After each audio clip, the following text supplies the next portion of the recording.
But now no effort is being made to put the fire out. As Bob Abernathy reports tonight, there is good reason for that. It is the largest tire fire in the world. It could burn for another year, and the government doesn't really want to put it out. It started on Halloween. Officials say it was arson. The pile may have contained as many as 9 million tires. At first, local firemen had no luck. Then the Environmental Protection Agency was called in and decided not to try to put the fire out. Enough money and enough water can put out any fire. But our problem was what would happen after we put the fire out. Where would all the polluted water go? And what about this? The intense heat melts the tires into a kind of oil that itself can catch fire. The flaming oil would have gone down the ravine here and ignited a several-mile front of a forest fire. And polluted the entire Potomac River basin. Had we lost it, we would have had a multi-million-dollar oil spill cleanup on our hands. So the government is collecting the oil, 650,000 gallons of it so far, and selling it to be mixed with home heating oil. Nor is rainwater polluted by the fire getting away. The EPA is pumping that back onto the flames, not to douse the fire, but to burn up the contaminants in the water. There has not been one drop of oil or contaminated water that has gone beyond our containment. Damn good job. A job that has cost, so far, $1.3 million. You can show pictures of this fire. You can talk to people who are controlling its damage. But there is no way to describe how the world's largest tire fire smells. Bob Abernathy, NBC News, near Winchester, Virginia. There is another fire, a huge one, burning tonight, and it has been burning for almost 2 months. 5 million tires are on fire, and Bettina Gregory reports there is a massive effort underway to fight the unusual pollution that's caused. On Halloween night, a mountain of used tires stored on a farm near Winchester, Virginia, began burning. Police suspect arson. Plumes of black smoke caused authorities to issue air pollution alerts. The experts say this fire may take up to a year to burn itself out because there is no technology available to put this fire out once and for all. But EPA scientists taking readings on the site discovered air pollution wasn't the main problem. Tires contain oil, 3 gallons to a car tire, 10 gallons to a truck tire. And as the 5 million tires burned, oil ran off into a nearby pond at rates hitting 300 gallons a minute. Authorities feared the pond would overflow, sending the oily mess into the Potomac River. If we didn't collect the oil, we would have a massive oil spill into the Potomac, contaminating the banks and shorelines and forcing the closing of any of the water intakes along the way. A disaster. A disaster. So local and federal authorities brought in a special pump to spray the oily runoff in the pond back into the inferno, just enough to keep the natural pond from overflowing. And they've channeled most of the oil now running off from the tires to a man-made dam. From here, it's pumped into special trucks, taken to a refinery, and converted into fuel oil sold for 35 cents a gallon. Who gets that money isn't yet clear, but what could have been the worst inland oil spill in America has been averted. Bettina Gregory, ABC News, Winchester, Virginia.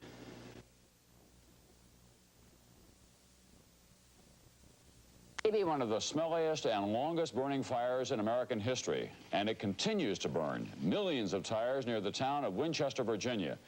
When it first started, it was feared that the fire would end up polluting the water supply of Washington, D.C. But now no effort is being made to put the fire out. As Bob Abernathy reports tonight, there is good reason for that. It is the largest tire fire in the world. It could burn for another year, and the government doesn't really want to put it out. It started on Halloween. Officials say it was arson. The pile may have contained as many as 9 million tires. At first, local firemen had no luck. Then the Environmental Protection Agency was called in and decided not to try to put the fire out. Enough money and enough water can put out any fire. But our problem was what would happen after we put the fire out. Where would all the polluted water go? And what about this? The intense heat melts the tires into a kind of oil that itself can catch fire. The flaming oil would have gone down the ravine here and ignited a several-mile front of a forest fire. And polluted the entire Potomac River basin. Had we lost it, we would have had a multi-million-dollar oil spill cleanup on our hands.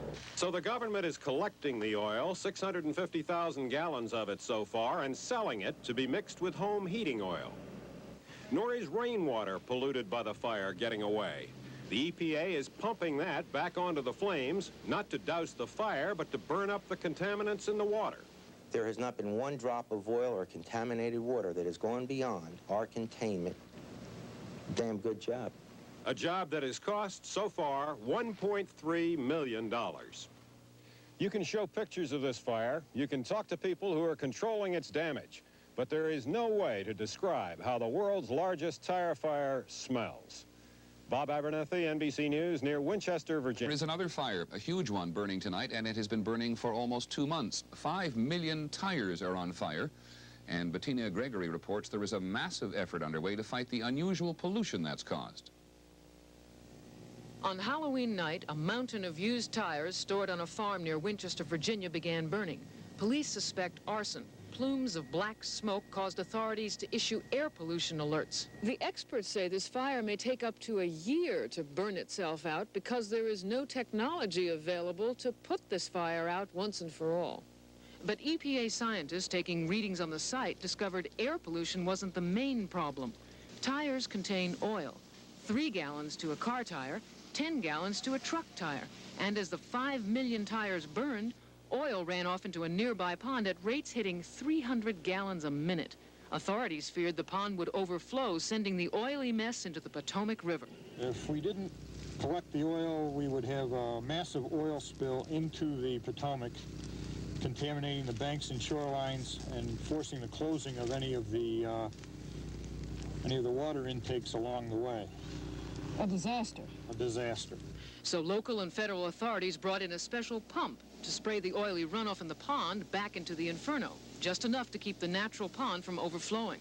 And they've channeled most of the oil now running off from the tires to a man-made dam.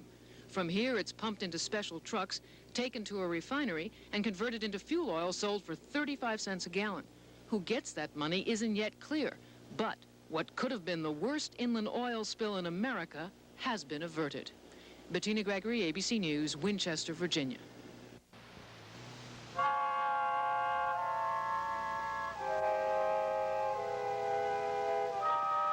What I saw was a volcano where giant balls of fire were shooting up, just like a movie site. Most fires you can put out. Something like this you can't. All you can do is pray and hope that everything goes the way that everybody thinks it will. I had never seen anything that big burning in my life. And when we got down there and got there even closer, it was even more incredible. I arrived in a fixed-wing aircraft, and at that time I saw a plume of 3,000 feet, about 50 miles long. Halloween night, 1983. In Winchester, Virginia, it was a night to remember. This fire is very similar to fires involving coal, stockpiled textiles, hay. All of these products, when they catch on fire, usually have very slow, hot burning fire, deep-seated. And any water applied simply runs off. Charged with solving the problem, the on-scene coordinator for the federal response community, Tom Massey of the Environmental Protection Agency. What we have here are 5 to 7 million tires burning. There is a giant tire pile out there, 120 feet high, 3 to 4 acres.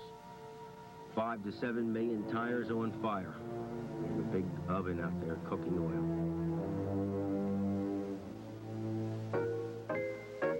Massey needed help, so he called on the regional response team, a group representing several government agencies. I told them I needed their help on scene.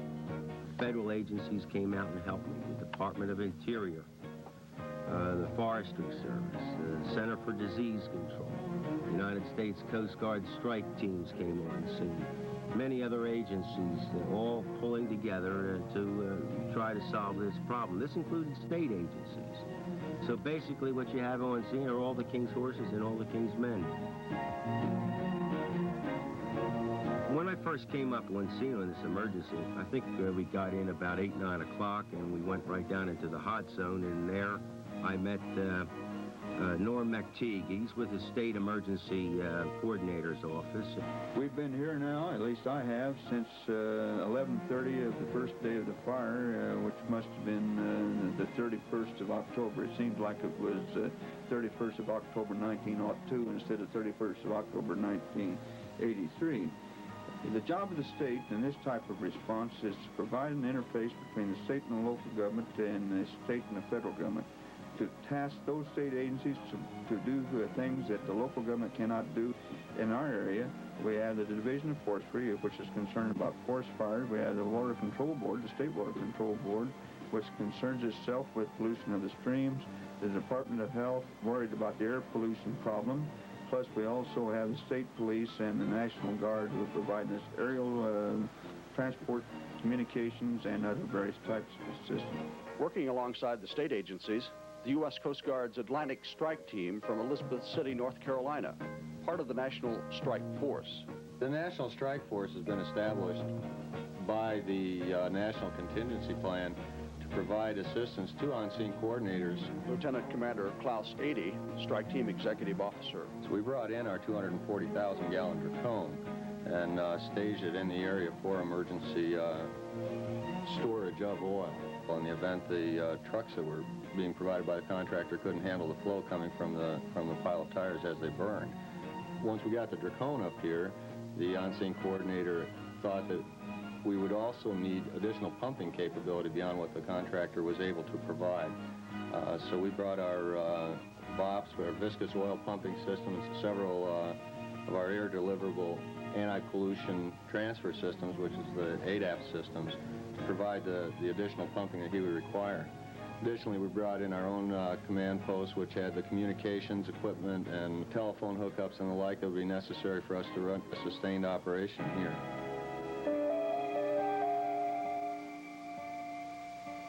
Another key member of the response team was the Scientific Support Coordinator, Joe LaFonera, of the Environmental Protection Agency's Environmental Response Team in Edison, New Jersey.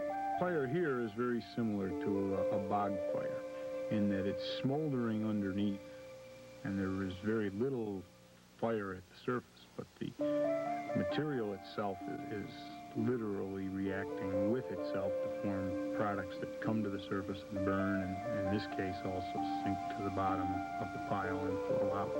Part of our function as scientific coordinator was to assist in the evaluation of the threat of pollution of the air, groundwater, and surface water. We had to take priorities first. The first priority was to identify any materials coming off that pile, coming out of that fire, that would affect the breathing air. Do we have a potential for those substances getting to the people that live in the area? We also look to see if there is a potential for the hazardous substances to get into the food chain and to, in essence, move out and possibly affect others. Kent Gray from the Centers for Disease Control in Atlanta was also concerned about the health and safety of the workers on site. We needed people in respiratory protection close to the fire and in the pit area. And at that point, it was consensus of the response team that we needed to pull everybody back, get them into respiratory protection, get them into protective coveralls and this type of thing, and to establish a site safety plan to assure that everything and everybody would be protected. Personnel in the exclusion zone were required initially to wear totally self-contained breathing apparatus in addition to fully protective outer garments, which were either disposable or after proper disinfection and cleansing may be able to be returned to another use. It was particularly important that we made sure that all personnel entering the exclusion zone had this protection so that in the event of any splash, any cloud dispersion among them or anything like that, that they would be protected from contact with products which at that time and even now are unknown. Steve Grainer from the Virginia Office of Emergency and Energy Services was the man responsible for enforcing the site safety plan. Your respirators, your face pieces have to be drawn as tight can be, all about the face to ensure an integral seal with the face so that vapors aren't allowed to enter the face piece from around the perimeter of the mask, around the sides of the face piece. If that were the case, there'd be no sense in having a respirator on at all. And how does it feel to work in this protective gear? Miserable. You're hot, you sweat, no place for the perspiration to go except down into your boots. It's just, it's uncomfortable. You got to work to get every breath you need because of the respirator that's on. I mean, the air doesn't flow as free as it would with a self-contained breathing apparatus, or even without a respirator. You have to pull the air through the cartridges. It's a lot of hard work. Uncomfortable, yes, but it didn't seem to slow down machinery technician first class Jim Haight of the Atlantic Strike Team.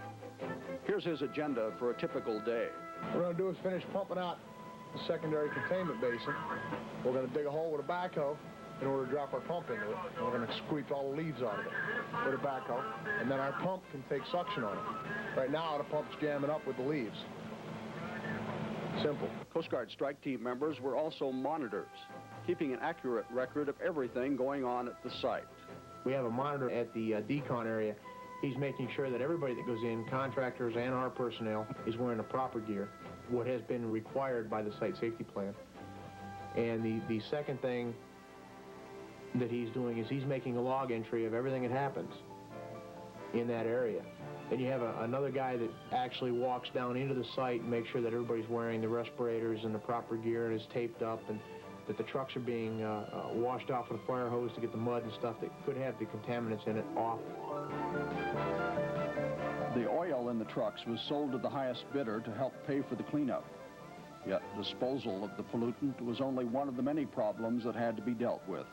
What I'd like to have spring out of this meeting is the contingency to deal with 120,000 gallons of oil with rain, its containment, its control. If we can't run the trucks in any longer, we've got two options. We've got the upper pond and we've got the drake pump. The uppermost pond has already got a good slug of oil on it. Another 120,000 gallons isn't going to bother that a bit.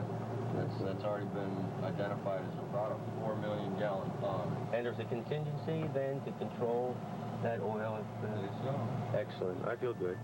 7 million tires, burning, generating hundreds of thousands of gallons of gunk. Nearly 700,000 gallons in the first month and a half alone. And the fire's expected to burn for months. It's a massive problem, a problem solved by a response made possible by detailed national and regional planning and action from dedicated teams. I think the operation that we have on scene today, 24 federal, state, county, local agencies, numerous amount of private industrial units on scene with us. Over 220 people, and I'm so damn proud of everybody pulling together, working their 24-hour days right on through under adverse conditions to pull this way and work together, truly reflecting the regional response team concept that the Superfund allows us to work in.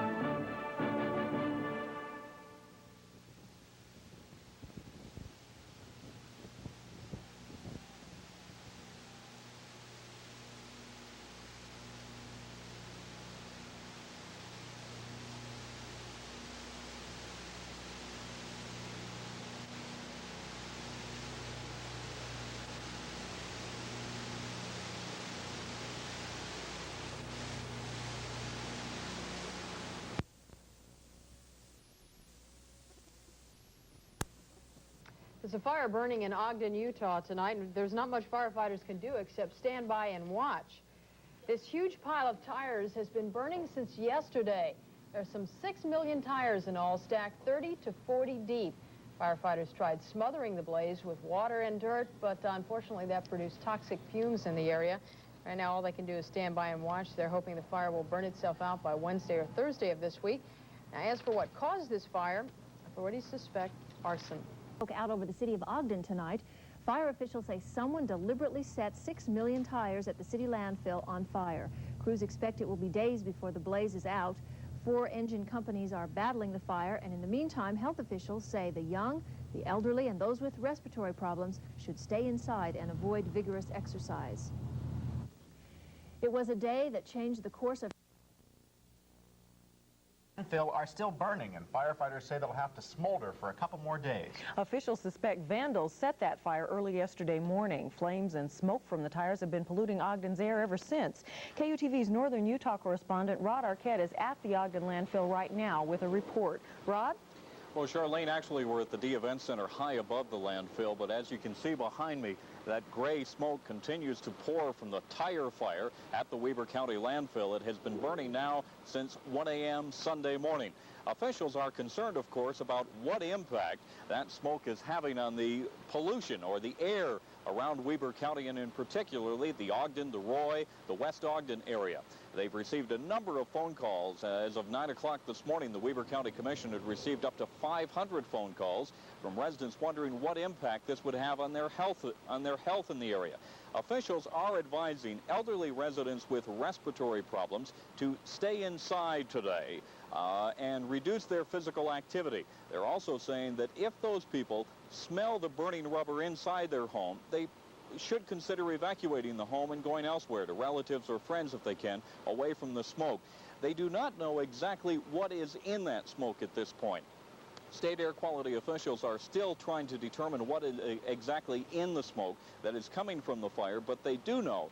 Preliminary indications is that there are high levels of benzene, which is a toxic gas officials say is very dangerous. Some of that benzene, the concentrations are being increased in the smoke because water is being put on the fire.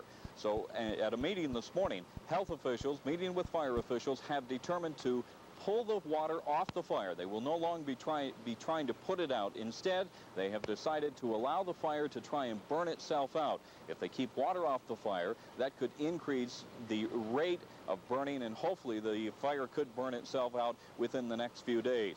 One advantage that they have right now is that the clearing index is above 500.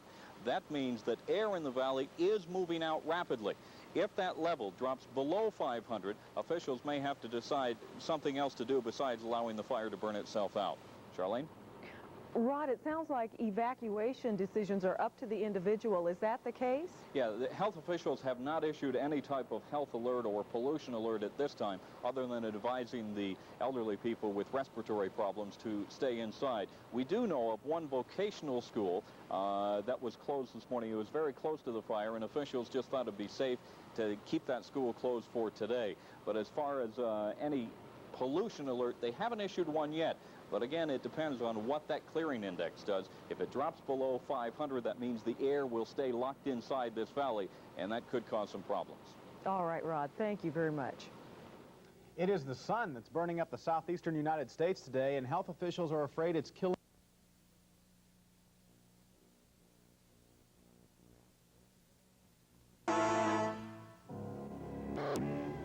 At the National Fire Academy, they have a new way to save lives.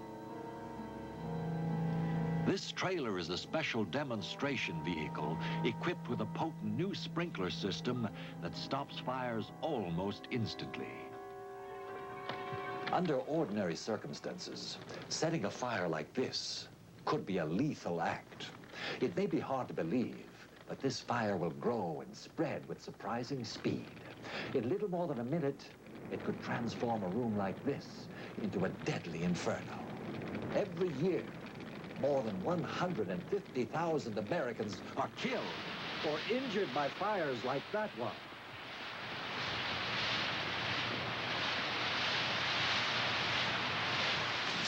It's well worth getting a little wet if what you get in return is instant fire extinction like that. This is a new kind of sprinkler system.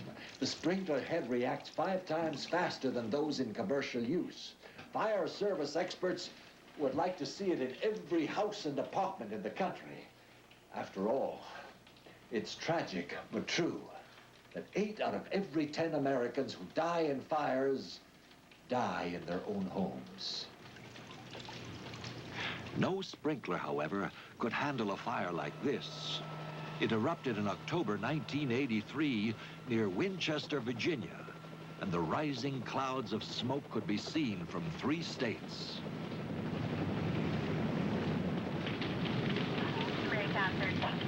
A mountain of tires, nearly 9 million of them, collected for recycling, were in flames. No one knows how the fire started, and there seemed no way to stop it.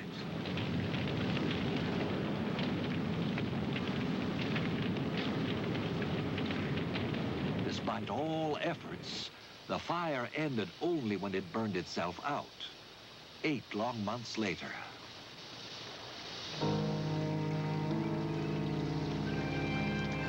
Out of the wreckage, however, there came a surprising result. The burning rubber produced hundreds of thousands of gallons of oil, which were recovered and later sold.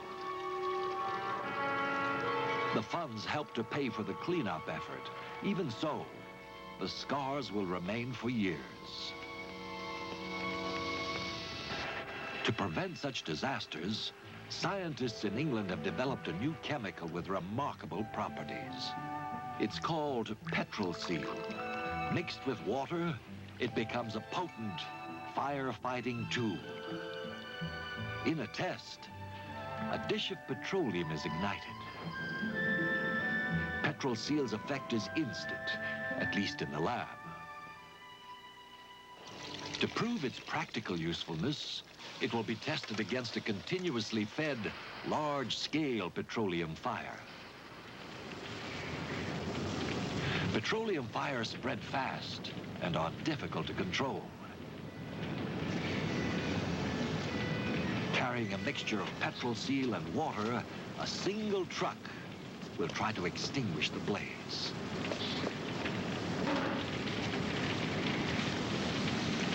The petrol seal forms a film that shuts off the fire's oxygen and smothers it.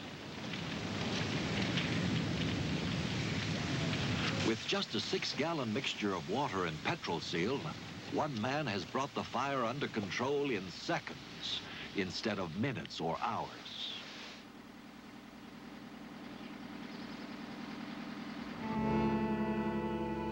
In Dublin, Ireland, 48 people were killed and over 100 badly injured by a fire that swept through a discotheque with terrifying speed.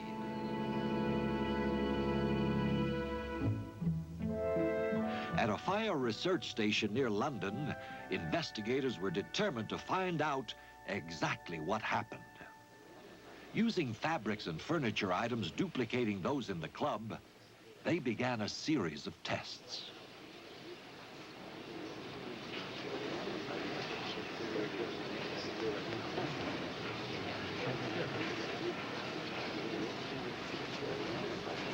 The upholstery proved largely fire-resistant.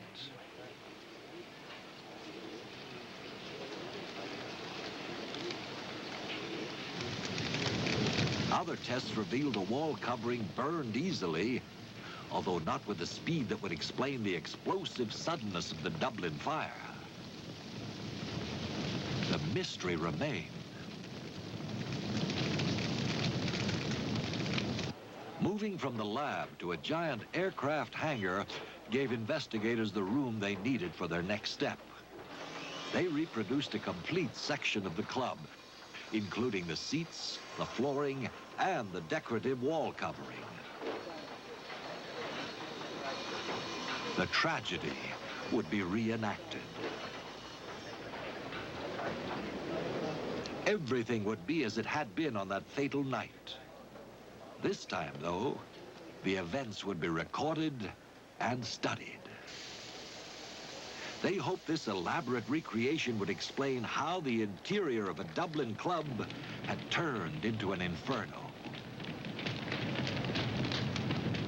The test provided the answer. The material involved was resistant to flame, but not to intense heat. As the temperature increased, the material exploded, and the fire then raced out of control. This is what the inside of that club was like less than 6 minutes after the fire started.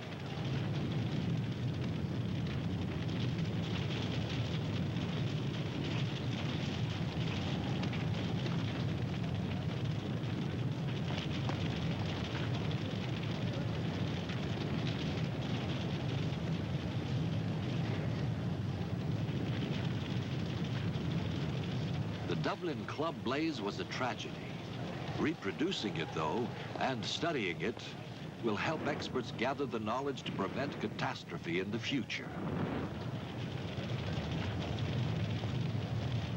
But lives are also lost every year to one of the most vicious and dangerous of crimes.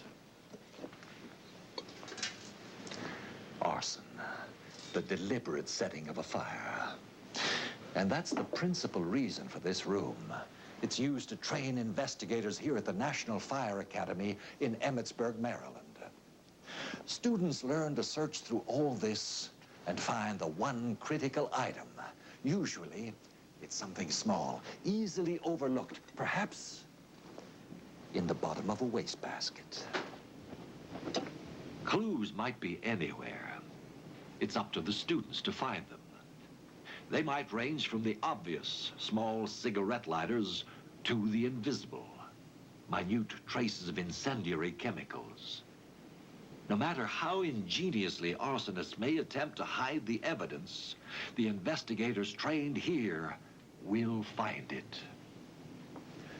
Believe it or not. To escape high-rise fires, an inventor in 1879 patented a parachute which attached with a chin strap. Believe it or not. In a moment, witness an explosive display of violent art. Sweated out in a...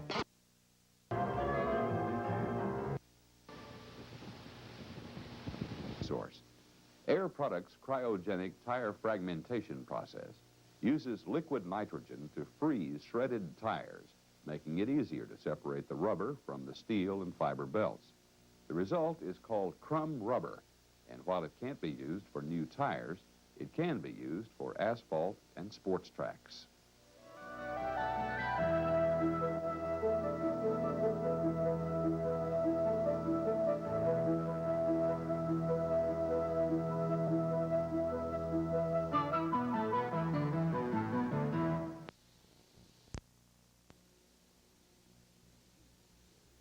With symptoms Los Angeles certainly would recognize, Olympic fever takes hold of another city. And we'll take you to the fire that could burn for weeks. Stay tuned.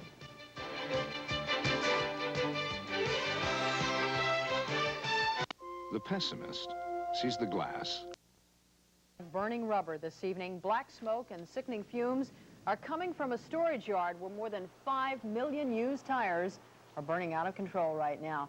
Firefighters have no idea how the fire started. But they do know they don't have enough manpower, time, or money to put it all out.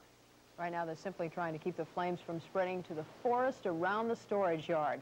Authorities say it could be weeks, perhaps even months, before the fire eventually burns itself out. Look at that smoke. Politics, red tape, the government and military on one side, relief agencies and the Catholic Church on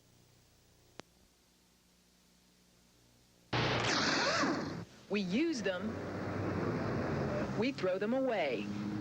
But old tires never seem to disappear. John Brewer has sought a solution for 20 years. We found when we first started that tires presented the greatest problem in all of the solid waste stream. They would not biodegrade, you couldn't get rid of them, they wouldn't stay buried in landfills, and they filled up a tremendous amount of the waste stream. But now he has a plan, and he's brought it to Rialto. It's a city hungry for industry ever since steel mills closed in nearby Fontana. But folks here are not fired up about Brewer's idea. He wants to burn the tires to generate electricity. It's just very natural to use them as fuel to generate electricity, providing you can do it in an environmentally acceptable manner. Plans call for 27,000 tires to be burned each day. That would generate enough power for 7,000 homes and provide jobs for 160 people. But residents are worried about the byproduct, pollution in their air. We already have pollution already that sits in this valley. We don't need any more pollution. There are a lot of toxics that can come out of this plant that we don't already have. And we want to keep our air as clean as we can. Obviously, when tires burn, you emit smoke, there's going to be things that aren't going to be captured. They're going to be falling to the ground. What kind of a radius, what kind of problem is this going to permit? Another area that we have a lot of concern with is odors. There's been absolutely nothing expressed about odors. Are we going to have to smell this? Is this something we're going to have to live with for a while? Their concerns go beyond Rialto. In nearby Sunny Slope, this quarry is projected as the storage and processing site for 9 million tires that would be used each year. And throughout the San Bernardino Valley, the air would get dirtier. Studies by the South Coast Air Quality Management District say it would emit 640 tons of pollutants each year, making it one of the larger polluters in the area. Nevertheless, studies also show levels would not exceed legal limits. From Rialto, Miriam Hernandez, Channel 2 News. Still to come.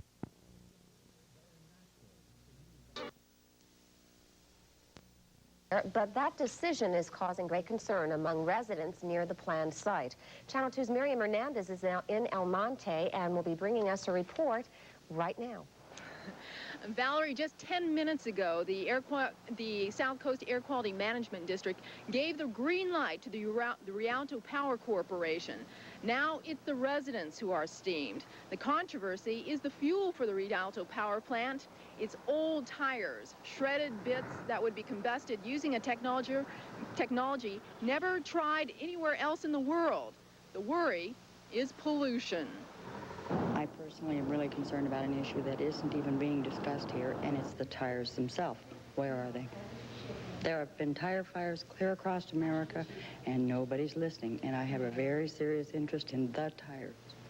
And yeah, the emissions. This is not going to be the worst of all of the facilities that are going into our South Coast Air Basin. We've got a lot of problems with our air, and all the pollution goes right out there over the hill for us.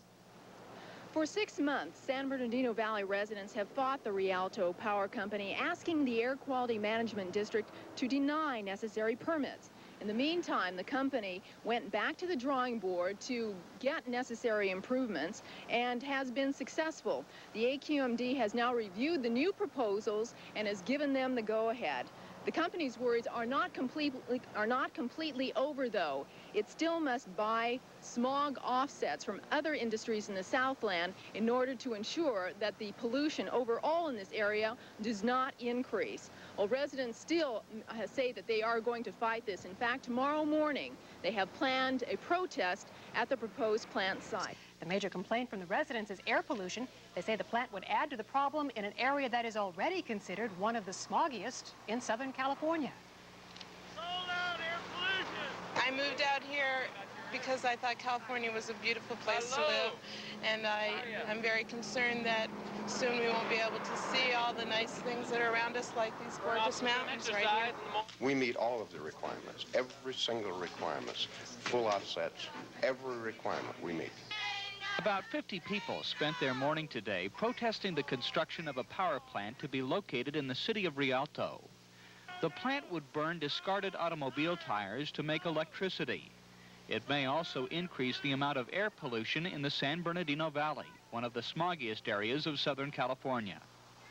Marilyn Orens recently moved to Riverside from New York. I'm disgusted with the air pollution, to tell you the truth. I think that I can't understand how people can let something like this happen. All right, the motion is unanimously carried. Yesterday, an appeals board with the South Coast Air Quality Management District issued a permit for the plant with a large number of restrictions.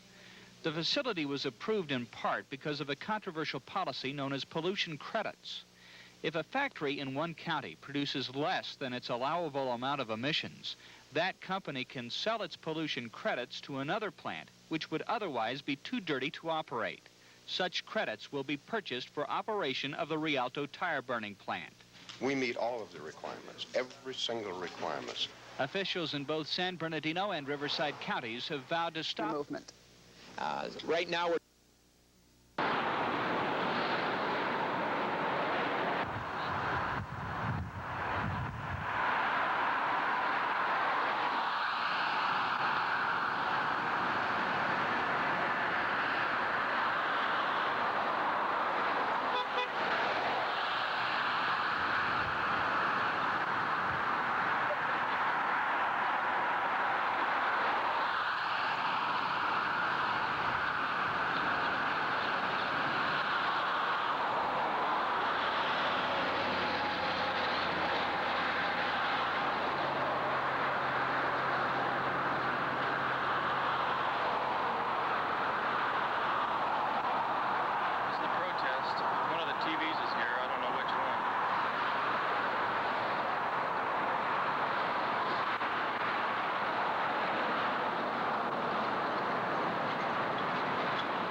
put these up between 6 o'clock last night and 8 o'clock this morning. How sneaky can you be?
Salt Lake City, Utah, the company building the facility, have followed every legal requirement asked of them by Southern California officials. Hey, get a picture of those mountains in the background. You got them. That's the guy to do it.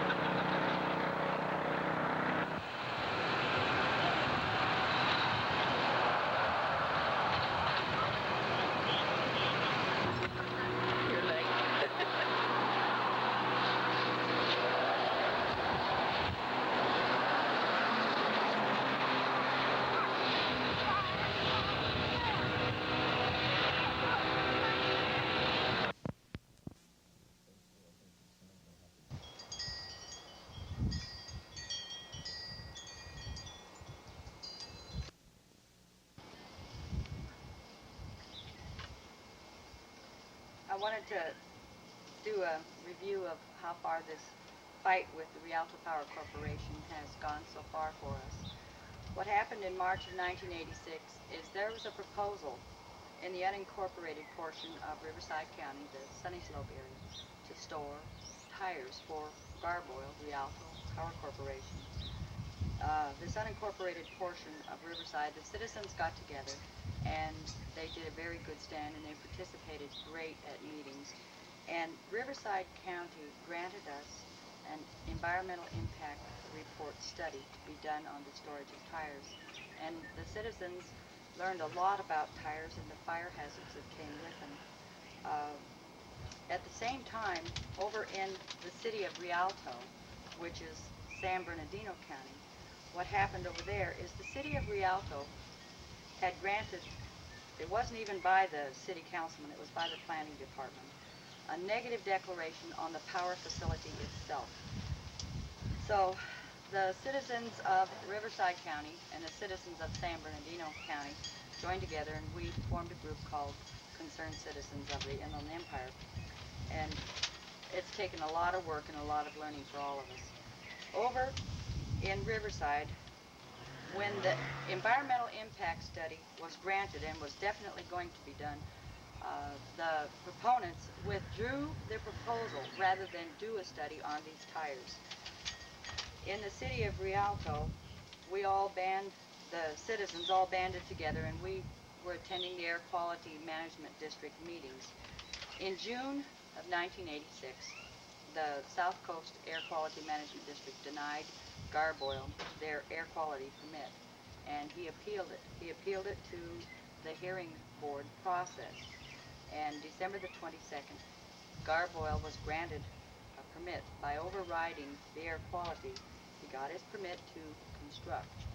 On the 7th of January 1987, there was a conditions of approval meeting that we attended. And what has come up so far is the city of Grand Terrace in San Bernardino County had a meeting on Monday, January the 5th, 1987, and 2 counties, San Bernardino and Riverside, and 8 different cities are going to be involved in a lawsuit against this Rialto Power Corporation to stop it.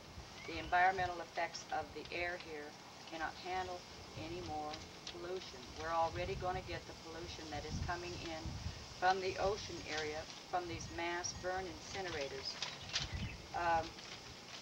I wanted to put on record some of the signs that the citizens did in a protest. The day after the air quality meeting, we did a protest, and channels 2, 4, and channel 7 came out and did do footage on this rally against garb oil. And I wanted some of the signs that the citizens did to be recorded because they worked very hard and did a very good job. We really don't understand why the citizens aren't being listened to. I'm real proud of these people that did these signs, and I want to put them on record as some of these things that they've done. Burning tires stink. Stop this plant. Stop this experiment. We must have the right to say no to being guinea pigs. Garb oil, go away if you want a clean day. No tire burning. Stop this insanity before it's too late. Say no to garb oil. Give us kids a chance to grow and say no to garb oil. Just say no. Save us children from cancer.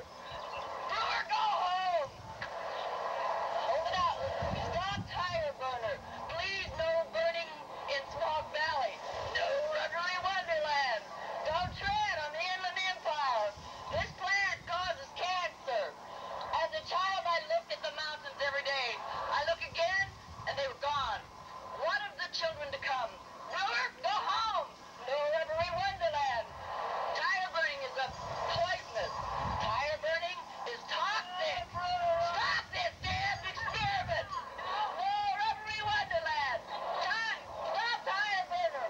Rialto guinea pig. Stop this plant. Stop this experiment. We must have the right to say no to being guinea pigs. Garb oil, go away. We want a clean day. No tire burning. Hot damn good guys. Woo! Save us, children, from cancer. I've missed a few. Give us kids a chance to grow. Say no. Brewer, go home. Stop this tire burner. This is awesome. You guys did a great job. Brewer, go home. Take his tires with him. Right, where did you come? To this date, there still is no facility that has agreed to store the tires. The tire storage area is an extreme liability. There has been a lot of research and study done on the tire fires that have occurred across America. I seriously don't believe that this man intends to just burn tires. I think he is attempting to do a toxic waste incinerator. Tires are nothing more than oil with a few more chemicals to solidify them. We're real serious about this, and it's something that we want everyone to pay attention to. Thank you.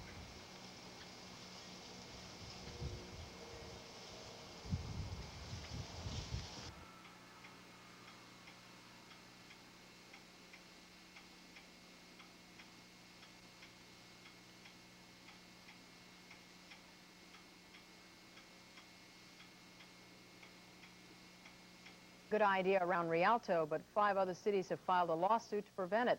The story from Inland Empire reporter Conan Nolan. The lawsuits filed Tuesday are intended to stop construction of a controversial power plant in Rialto. Garb Oil of Salt Lake City wants to build a facility here that would produce electricity by burning old automobile tires. Many residents oppose the plant, fearing it would add more dirty air to the already smoggy San Bernardino Valley. Officials in Riverside and San Bernardino counties, along with 7 other cities, have filed suit in order to force air quality officials to conduct an environmental impact report for the already approved plant. The city of Rialto simply abdicated its responsibility, tried to pass it over to a number of other government agencies. And that the AQMD, once it saw what was involved, and once it saw that Rialto had failed to prepare an environmental impact report, should have assumed that responsibility itself. Attorneys with Garb Oil point out the company did 3 of its own health risk studies, indicating the plant would be safe to operate. Concurring with that opinion was the California Department of Health Services and the South Coast Air Quality Management District. Officials in area cities, however, say more information is needed before the plant is built.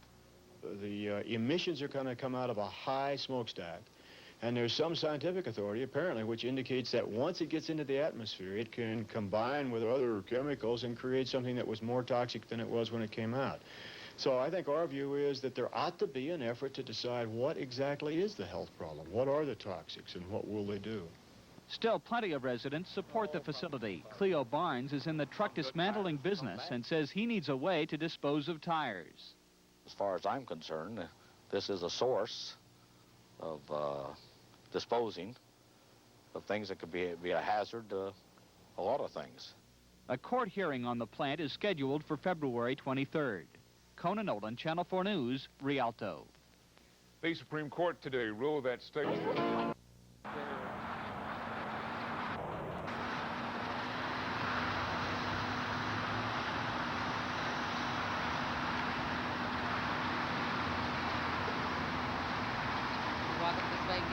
Yeah.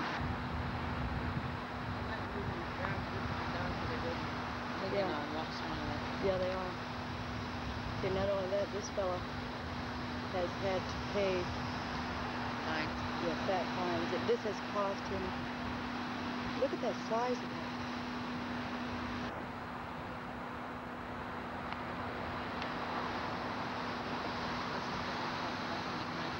You know which ones I want to get? Be the ones over that are stacked so neatly at that landfill.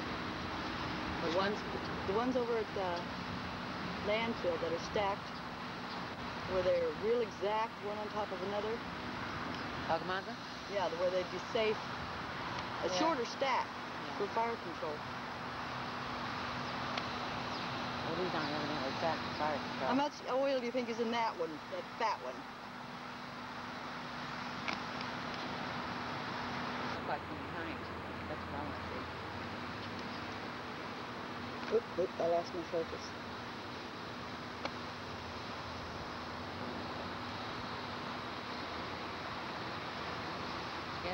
Yeah. You think they're in there? Well, I'd say a few thousand. A few thousand? Watch this. Watch this. Yeah. No. Where's the closest? Something factory or something over here. Okay, now if that burns, would that... We need to get a hold of Linda Burkdale, list those names and addresses. These 2 women are known as the Tire Ladies. A year ago, Mary Burns and Vicki Blevins began a long-shot battle against City Hall and the Rialto Power Corporation, a project to build a tire-burning facility near the border of Riverside and San Bernardino counties. Mary and Vicki fear that storing large numbers of tires could create a serious fire hazard. They also believe burning those tires could create toxic fumes. I don't like it when I look around, and what means a lot to me is going down the tubes. What am I going to do, stand there and cry? Or do something? You have no choice. You get out and you learn. For Vicki and Mary, learning to fight City Hall has meant attending meetings, making phone calls, putting together videotapes, and sometimes spending up to $300 a month of their own money. Darn right it would. That would halt, and you can consider his business lost. They present the information they gather to their public officials at meetings like this one at Environmental Health Services of San Bernardino County. Do we have any data on import from other states or from overseas on tires? Most of the neighbors in my area are supportive of fighting the tire burning plant. But when you go out on something like this, you always have a few of the neighbors or relatives, what have you, that say, you can't fight City Hall and you're not going to stop this. Isn't that a great reason? They're going to go ahead and build it because there's nothing you can do. Vicki, it's also a great excuse not to participate. True, true. The office of Assemblyman Steve Clute is a familiar stop on their campaign. Good to see you again. Same here. Personally, I knew nothing about anything to do with politics or my city officials. And we got together and slowly but surely have learned who our politicians are, have talked to these people, and found out they're not the big, scary people that are sitting up there in these big, fancy offices that we thought they were. There are rewards. Steve Clute recently introduced legislation to fund research for alternatives to tire-burning facilities. To be quite frank with you, this is the first I've ever heard of the proposal for a portable operation.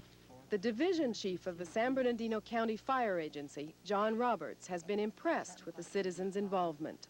I think without a doubt it has been the citizens that have really made the major impact as far as bringing this to the attention of the local officials. But not everyone agrees with their tactics or their influence. Joe Perez is an executive of the Building Trades Union. It is harmful because what I'm asking myself now is what process are we going to use for other plants that come into this valley? Are we going to have these long-term fights? Millions of dollars spent on attorney's fees? We can't have that. I say let's let the professional agencies handle it and not the mass hysteria and the politicians.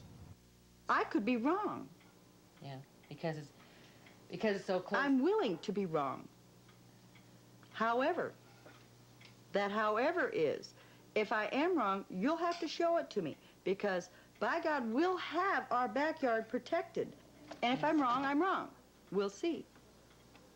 And it continues to burn millions of tires near the town of Winchester, Virginia. One thing they've proved they're not wrong about is you can challenge the system. You can fight City Hall.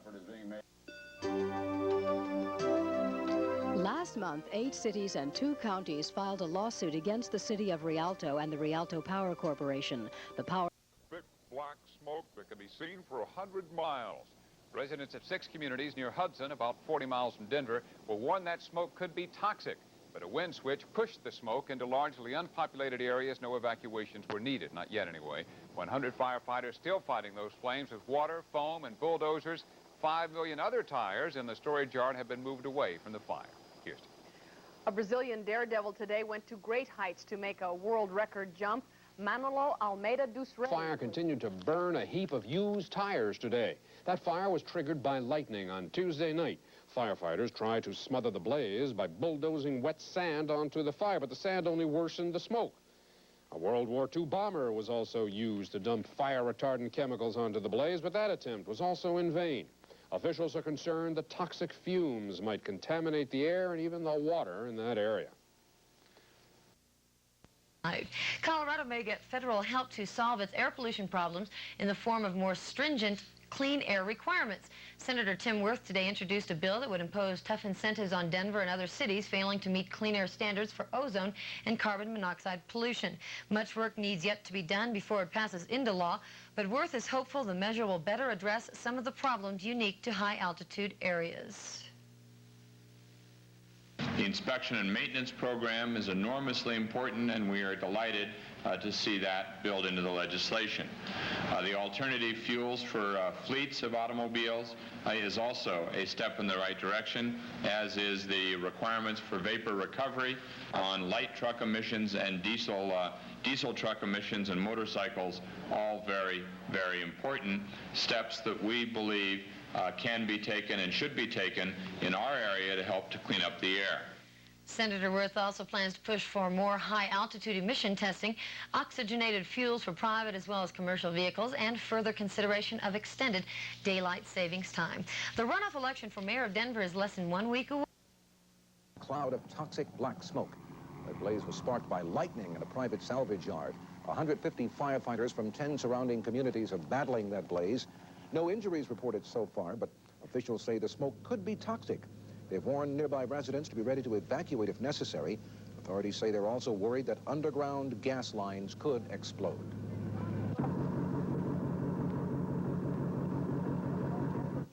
Well, here at home, Los Angeles County health officials have detected high levels of bacteria in the ocean near the Marina Peninsula. The pollution is caused by a leak in the sewer system. Steve Lentz explains.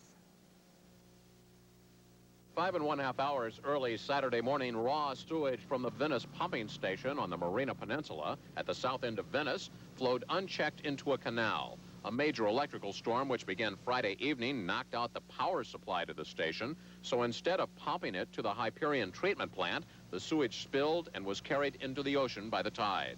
A high level of coliform bacteria was recorded last night, but the county health department has not closed any beaches. Although county lifeguards do not have the authority to close beaches due to high bacteria counts, the head of the Lifeguard Association is concerned about the safety of the public and lifeguards. We've had guards getting sick constantly at certain times during the year. Our concerns are that if we get sick, possibly people in the water that are coming down the beach are going to get sick. The area that we had, the DDTs and all those other things coming in, that has all been cleaned up, but there's still... A 40-acre mountain of tires, 20 feet high, is ablaze, and there is not even a guess when this thing will be put out, or for that matter, how to put it out. The blaze was triggered last night by lightning. The smoke now has risen to 10,000 feet, and it's visible for 100 miles away. There are 3 million tires in that burning heap, so the fuel is almost unlimited. Less spectacular, but no less irritating this afternoon was a bomb scare in Hollywood, where you caught...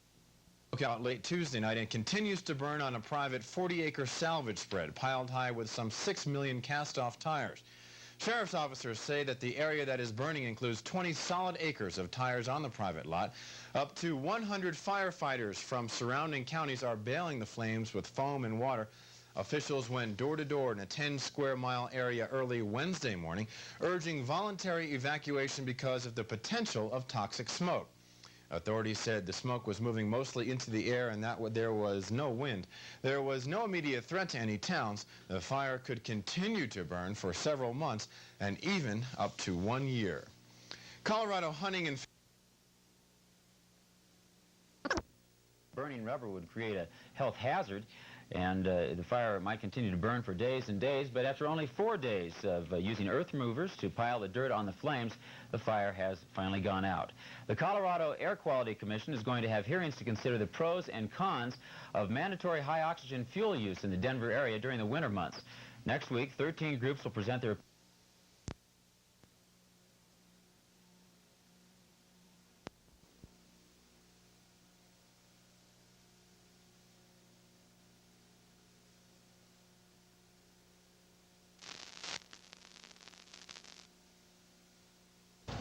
In the news tonight, many of you saw a very dense black cloud hovering over the valley today. It seemed to extend from Avondale clear out to the East Valley. Well, many of you have called wondering what exactly it was.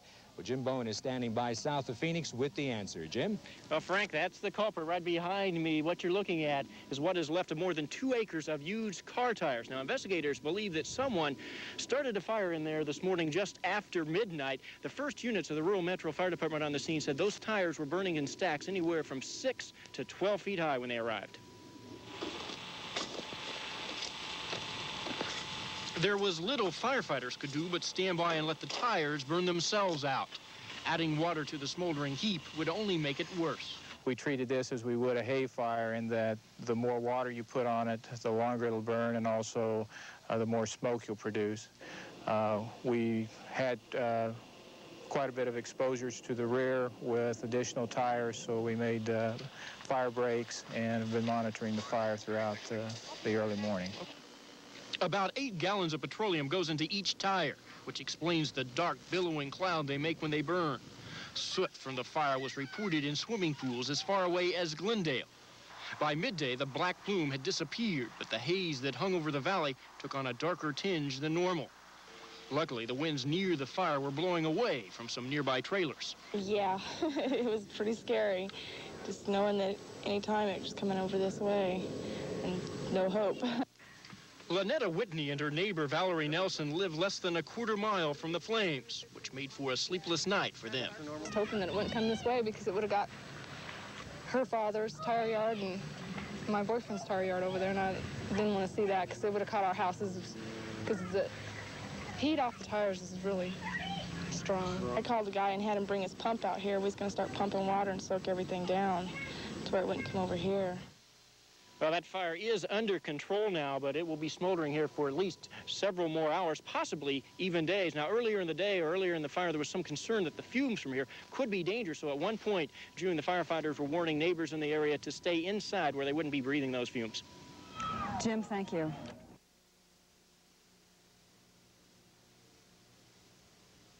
And at this hour, a slow-burning tire fire that's been blackening valley skies is under control.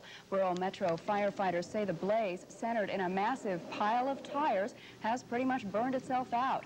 The fire started early this morning near 67th Avenue and Southern. People living near the site woke up to darkened skies and a heavy smell of smoke. In fact, health officials were warning people with respiratory problems to stay indoors. In the meantime, firefighters decided to let the fire burn itself out. To expedite the problem of the smoke, we protected the exposures and let the fire burn down. We felt that it was better to let it burn for 12 hours than to have to fight it for a couple of days and have the problem of the smoke.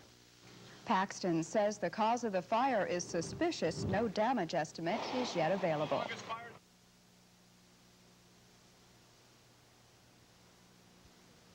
A tire fire that filled much of the valley skies with smoke has finally burned itself out. 3 acres of used tires near 67th Avenue and Southern caught fire around midnight. But rather than try to put the blaze out, a rural Metro Fire Department decided the best route was simply to let the fire burn. You put water on the tires, you're going to get a crusting effect, and it's just going to prolong the burning, and also the smoke would remain for a longer period of time. By morning, the tires, which had been stacked about 10 feet high, had burned themselves down to just a few feet. No one was hurt, and firemen managed to contain the blaze to the estimated 20,000 tires.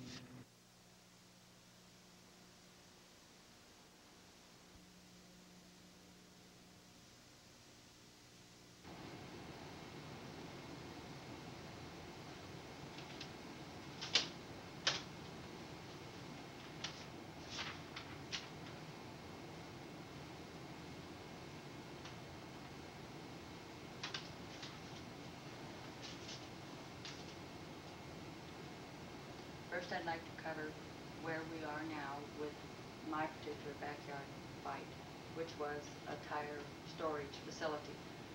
The tire storage facility will not be in Riverside County. 9 cities and 2 counties did join forces in an effort to block the tire burning plant, which is in San Bernardino County. We won the lawsuit, which meant he would have, Mr. Brewer, the proponent, would have to do an environmental impact report. He has appealed the decision and has gone 6 miles into Los Angeles County, which is not involved in the lawsuit, in an effort to create a storage facility in Los Angeles County, which would mean ultimately that the tires would be trucked 55 miles uphill in order to reach the Rialto plant where he would combust them in a fluidized bed furnace. Mr. Brewer's plans for combustion of tires is a shredded process, so I understand. I personally don't have any belief in this one. It is not economically viable to shred tires and then combust them. Some of the things that have been really helpful to me is we observed when tire fires start. It seems that they start when a person that is responsible for cleaning up or removing tires is backed into an economic corner. There are other ways to get rid of tires besides combust them. I don't have all of the answers. I don't even know all of the questions. What needs to be done with tires is they need to be stored in a smaller areas with wide paths.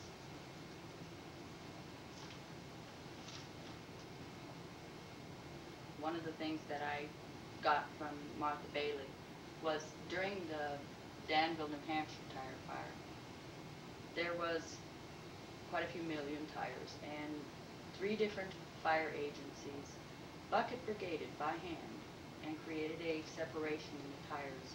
This is about the greatest way that I could see to get rid of a stack that currently exists.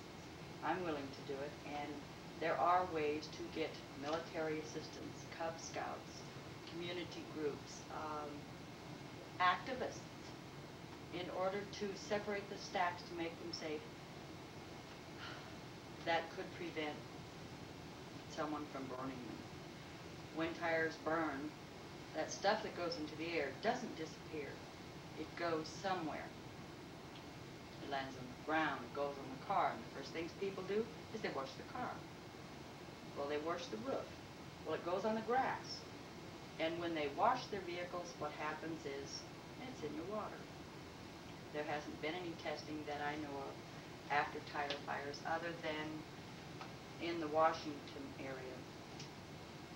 In the Everett, Washington tire fire, there was a risk assessment done. In order to get data for this risk assessment, the first name and phone number I'll give you is David Kalman. He is with University of Washington, and he's the director of the Trace Organics Analysis Center. The phone number is area code 206-543-4252. Area code 206-543-4252. And a risk assessment was done after the tire fire, and that data is available.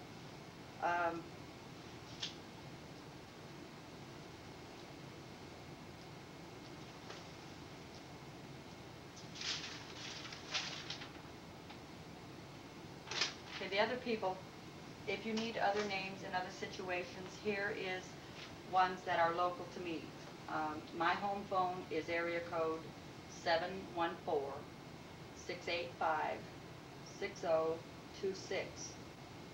And 2 other members of the Concerned Citizens of the Inland Empire is Vicki Blevins, and her number is 714-877-3066. Brenda Kuzi, area code 714-685-6267. Another great person that has been a lot of help to me on the East Coast is Martha Bailey. Her home phone is area code 603-382-6963. Back to the West Coast, there is a Dr. John Holmes who lives up in Stanislaus County near the largest tire stack in the world. He lives in the town of Merced. His phone, 209-384-1777. Stanislaus County is a unique situation.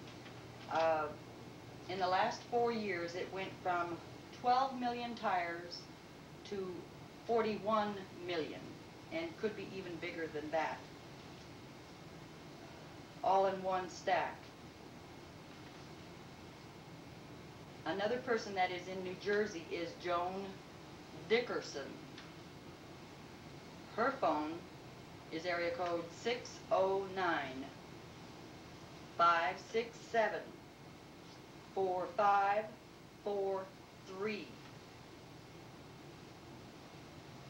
All of these people I met during the learning process about tires, and all of them are great. And we always need more help and more information and more data. Everything I have is available to anybody that would like to have it.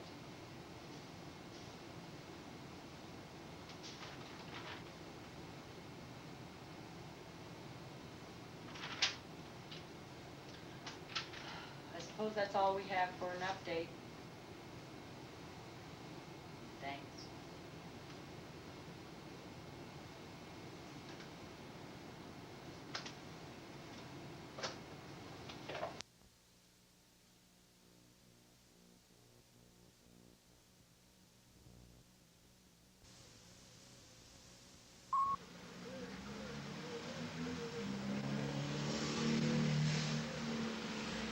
people will dispute the fact that the wheel, as the backbone of modern technology, has been both a curse and a blessing.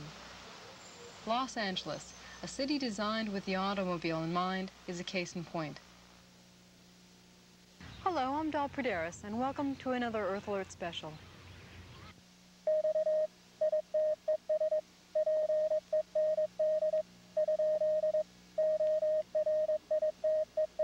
Earth Alert, a program designed to increase public awareness of the effects of man's interaction with the environment. Our planet is facing an ecological crisis which demands the immediate attention of all humankind. Earth Alert will present some of the problems, the causes, and how you can be a part of the solutions.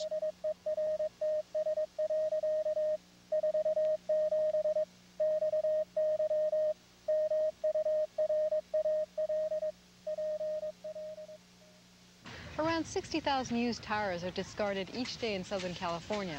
The problem, what to do with them. This man thinks he has the answer.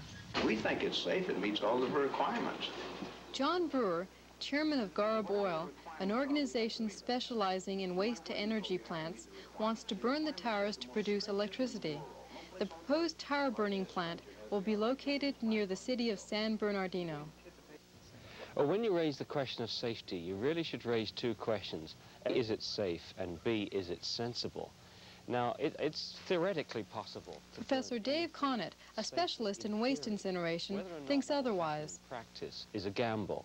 And the question you should ask yourself is, do you want to take a gamble in an area which has already got a formidable air problem? So if your gamble doesn't pay off, immediately you've got serious problems. Now, as I say, if you're going to take a gamble, you want to be taking a gamble on a sensible solution to a problem. And for my money, as a chemist, burning tires does not make sense. It's a waste of resources.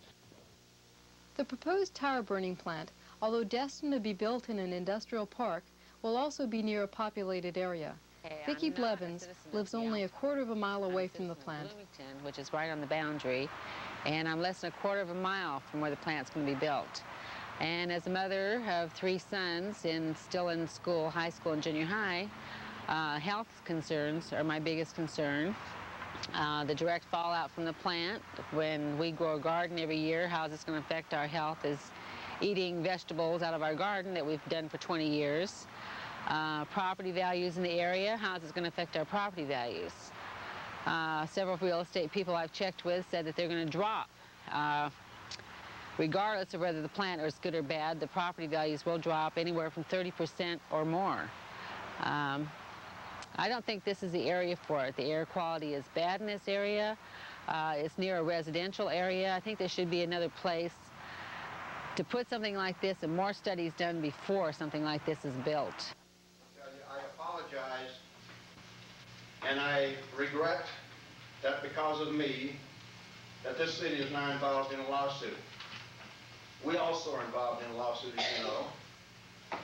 And this lawsuit in fact, the people in San Bernardino County are so upset with John Brewer that they have persuaded 9 cities to sue both Brewer and the city of Rialto, where the plant is to be located. $5 million that we've invested to get where we are, then we'll consider it. Not guaranteeing you will consider it. We'll talk to you about it.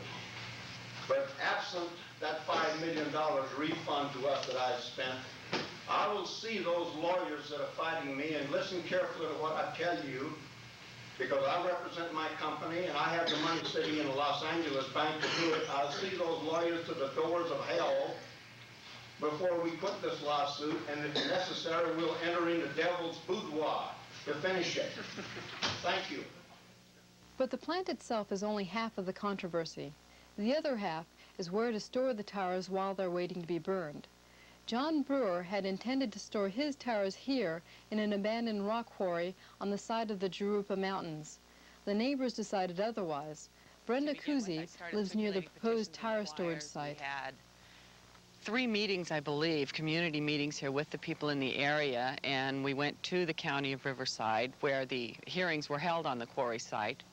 We had an enormous, wonderful turnout. We had enough people at every one of our hearings to fill the hearing rooms and spill over into the hallways, people watching. And it took a little time. It took us roughly 8.5 months to succeed, but we did finally stop them from putting the tires here in the quarry near all these residents. And Mary Burns, another neighbor, also gave a hand. they took turns finding information from agencies that would be involved in the environmental impact report process. But Southern California isn't the only place facing the threat of a tire burning plant. These tires have been stored in Modesto for years. It is now the largest single pile of tires in the world, containing over 40 million. Would have been totally impossible for myself and my family to live here. I have an asthmatic son, a very serious asthmatic son. And I had already decided, due to the pollution that comes out when you shred the tires, because they do pollute the air, that my son probably couldn't live here at all. I'm afraid of it catching on fire because our hills catch on fire every year. You know, they catch on fire. We got mosquitoes, rats, and snakes. We have that problem as it is. Can you imagine? It's going to be horrible if it all comes in. Okay, ma'am. Storing tires causes many problems. In fact, fire could be the worst of the problems. This 1984 fire in Everett, Washington, burned for months, causing massive air and water pollution. From a fire standpoint, the biggest problem we come up with large stockpiled tires is there's no separations. If they can at least give us stacks, with the Uniform Fire Code calls for 3-hour wall separation between stacks, minimum height and minimum widths, we can keep some of these large piles, such as your fire you had in Winchester, from extending and getting even bigger. So that's our first concern, is give us stacks that we can handle. Second problem we have in the stockpiling is usually they're stockpiled in close proximities to neighborhoods. Obviously the smoke and so forth can put off toxic environment, toxic smoke, and it can create a real problem for several miles around evacuation.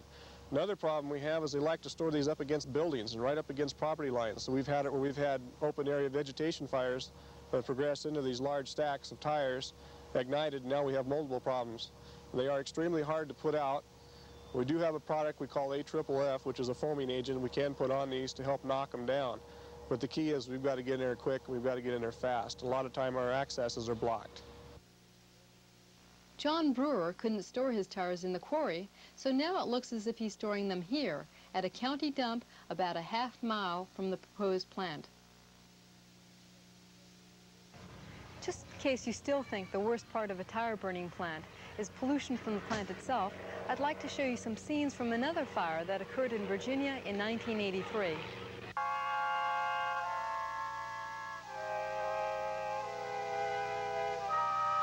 What I saw was a volcano where giant balls of fire were shooting up, just like a movie site. Most fires you can put out. Something like this you can't. All you can do is pray and hope that everything goes the way that everybody thinks it will. I had never seen anything that big burning in my life. And when we got down there and got there even closer, it was even more incredible. I arrived in a fixed-wing aircraft, and at that time I saw a plume of 3,000 feet, about 50 miles long. Halloween night, 1983. In Winchester, Virginia, it was a night to remember. This fire is very similar to fires involving coal, stockpiled textiles, hay. All of these products, when they catch on fire, usually have very slow, hot burning fire, deep-seated. And any water applied simply runs off. Charged with solving the problem, the on-scene coordinator for the Federal Response Community, Tom Massey of the Environmental Protection Agency. What we have here are 5 to 7 million tires burning. There is a giant tire pile out there, 120 feet high, 3 to 4 acres. 5 to 7 million tires on fire. There's a big oven out there cooking oil.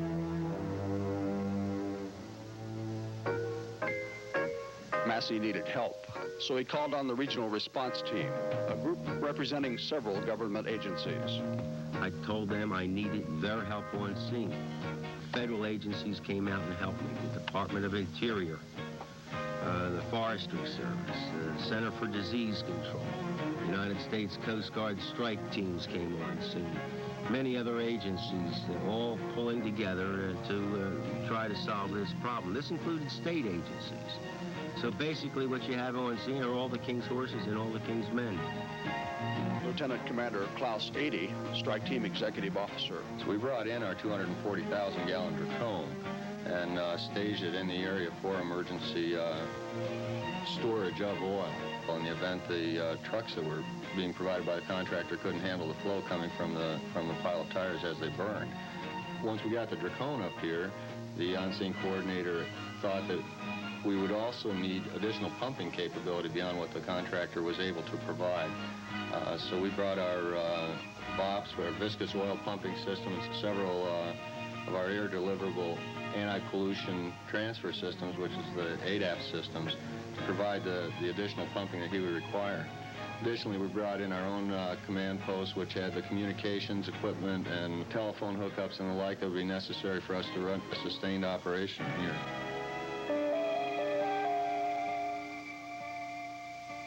Another key member of the response team was the Scientific Support Coordinator, Joe LaFonera, of the Environmental Protection Agency's Environmental Response Team in Edison, New Jersey.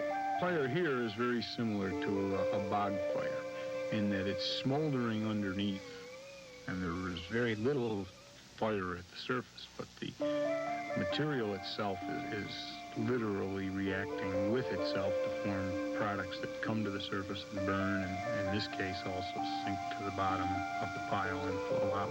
Part of our function as scientific coordinator was to assist in the evaluation of the threat of pollution of the air, groundwater, and surface water. We had to take priorities first. The first priority was to identify any materials coming off that pile, coming out of that fire, that would affect the breathing air. Do we have a potential for those substances getting to the people that live in the area? We also look to see if there is a potential for the hazardous substances to get into the food chain and to, in essence, move out and possibly affect others. After viewing this footage, it's the opinion of Earth Alert that there must be a better way to recycle rubber tires. Hi, I'm Patrick Wall, executive producer of the Earth Alert Show. I'm so upset about the used tire problem that I'm going to give away free 10 t-shirts just like the one I'm wearing in exchange for the 10 best suggestions that I receive in the mail from our viewers on what to do with a used tire. Our address will appear on your screen at the end of the show. Thank you for your participation. Moving on with the rest of our show, we now move to the animal kingdom to see how man is waging modern warfare against one of the last symbols of the Old West, the coyote.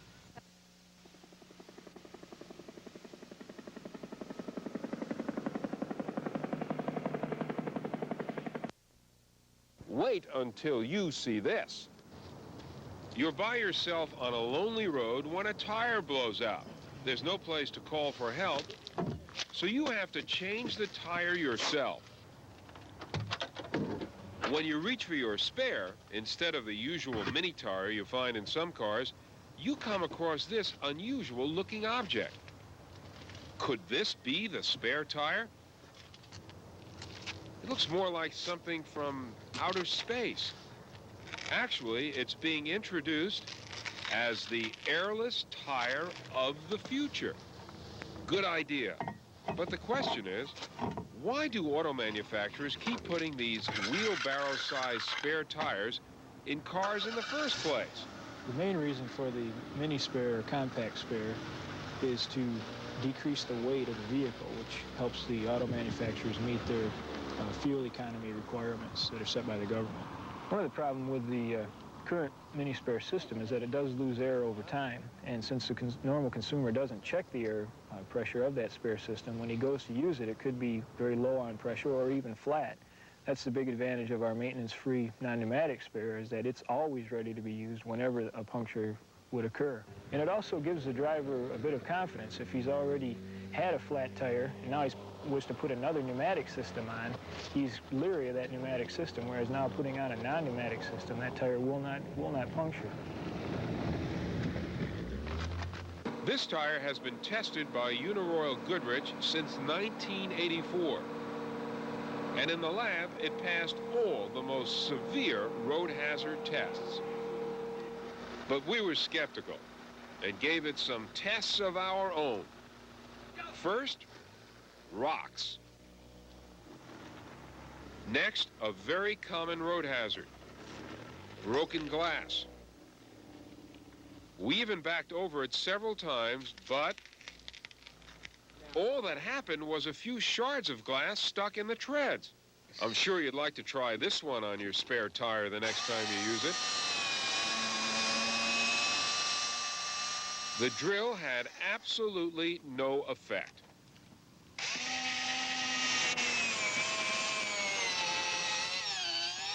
We then gave it the ultimate test. Ouch! And took it around the bend again.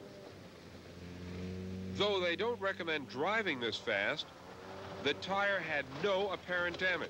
But wait a minute. This all sounds like something that's been done before, right? Right. The idea of a tire without air is not new. As a matter of fact, the first cars manufactured rolled off the assembly line on solid rubber tires. Balloon tires filled with air are a recent innovation. But once again, it looks like auto manufacturers are out to take the air out of your tires. Well, we're introducing the non-pneumatic spare tire as a spare tire in order to gain consumer acceptance. But in our development efforts, we haven't seen any reason why we can't continue to develop this product so that the non-pneumatic tire will replace the pneumatic tires that are on the vehicle today. We think that this technology is really the greatest innovation in tire technology since the radial tire. What we're introducing here is a tire that could conceivably get rid of all flat tires as we know them today. There's no question of safety with the Mini and the new non-pneumatic spare tires, according to Uniroyal Goodrich. They are not designed to be driven at high speed or used as a permanent tire. They are only to be used to replace a flat and then taken off the car just as soon as possible. The recommended maximum usage is only about 3,000 miles.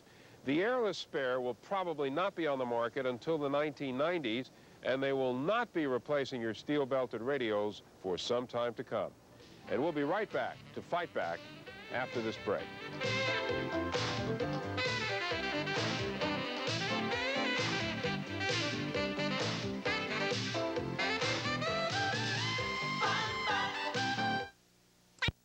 That's it. Tire. This landfill in California, the biggest tire graveyard. John Stossel reports too many tires right after this.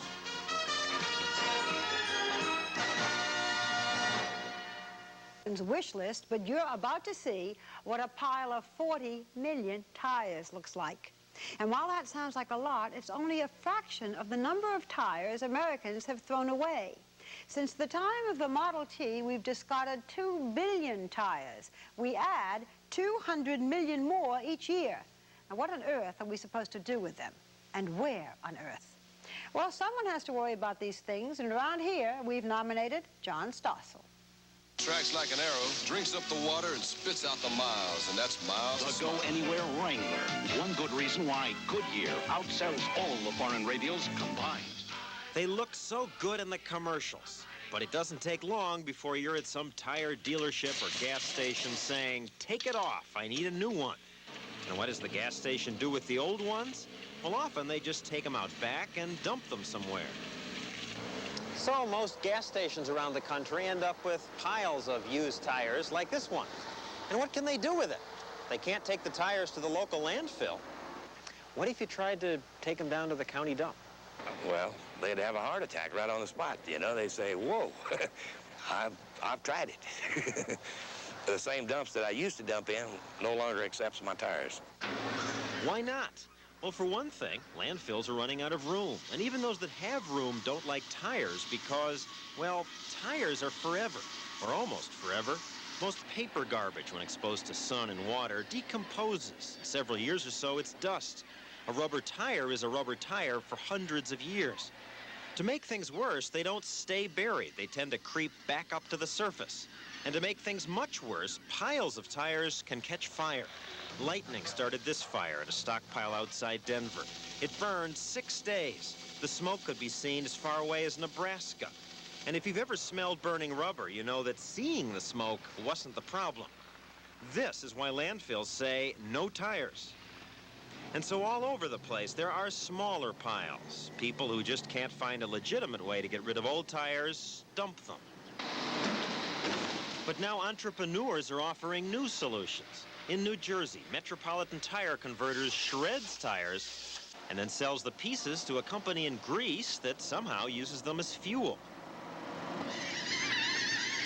In Massachusetts, F&B Enterprises cuts tires up and uses them to make nets for scallop fishing. And in Minnesota, the RR&E company grinds tires into powder and uses the powder to make things like carpet backing and hockey pucks. But as far as solving the garbage problem, those steps aren't much help. Most of the country's tires just sit in piles like this one. And how big a problem is it? Well, pretty big. Because all over the country, there are monstrous, ugly piles of tires. This one near Modesto, California, is the biggest. A cattle rancher owns the land. 20 years ago, he decided he wasn't making enough money on cattle. So he told his neighbors, "I'll take your old tires if you give me 10 cents per tire." They did, and the word spread. Today, trucks collect tires from all over the region and dump thousands of tires every day. Car tires, truck tires. Now there are 40 million of them here. In places, the pile's 150 tires deep. I was a little nervous walking around here because rattlesnakes live in some of the tires. Apparently, rattlesnakes are one of the few species that appreciates a 30-year-old tire. At any rate, there's no question that this is the biggest, ugliest pile of tires in the country. A pile this big, however, does have an advantage. It seems to have inspired some people to do something about it. They're going to dump the tires into a huge incinerator and burn them. The heat from the fire they use to make electricity, enough to meet the energy needs of some 15,000 nearby homes.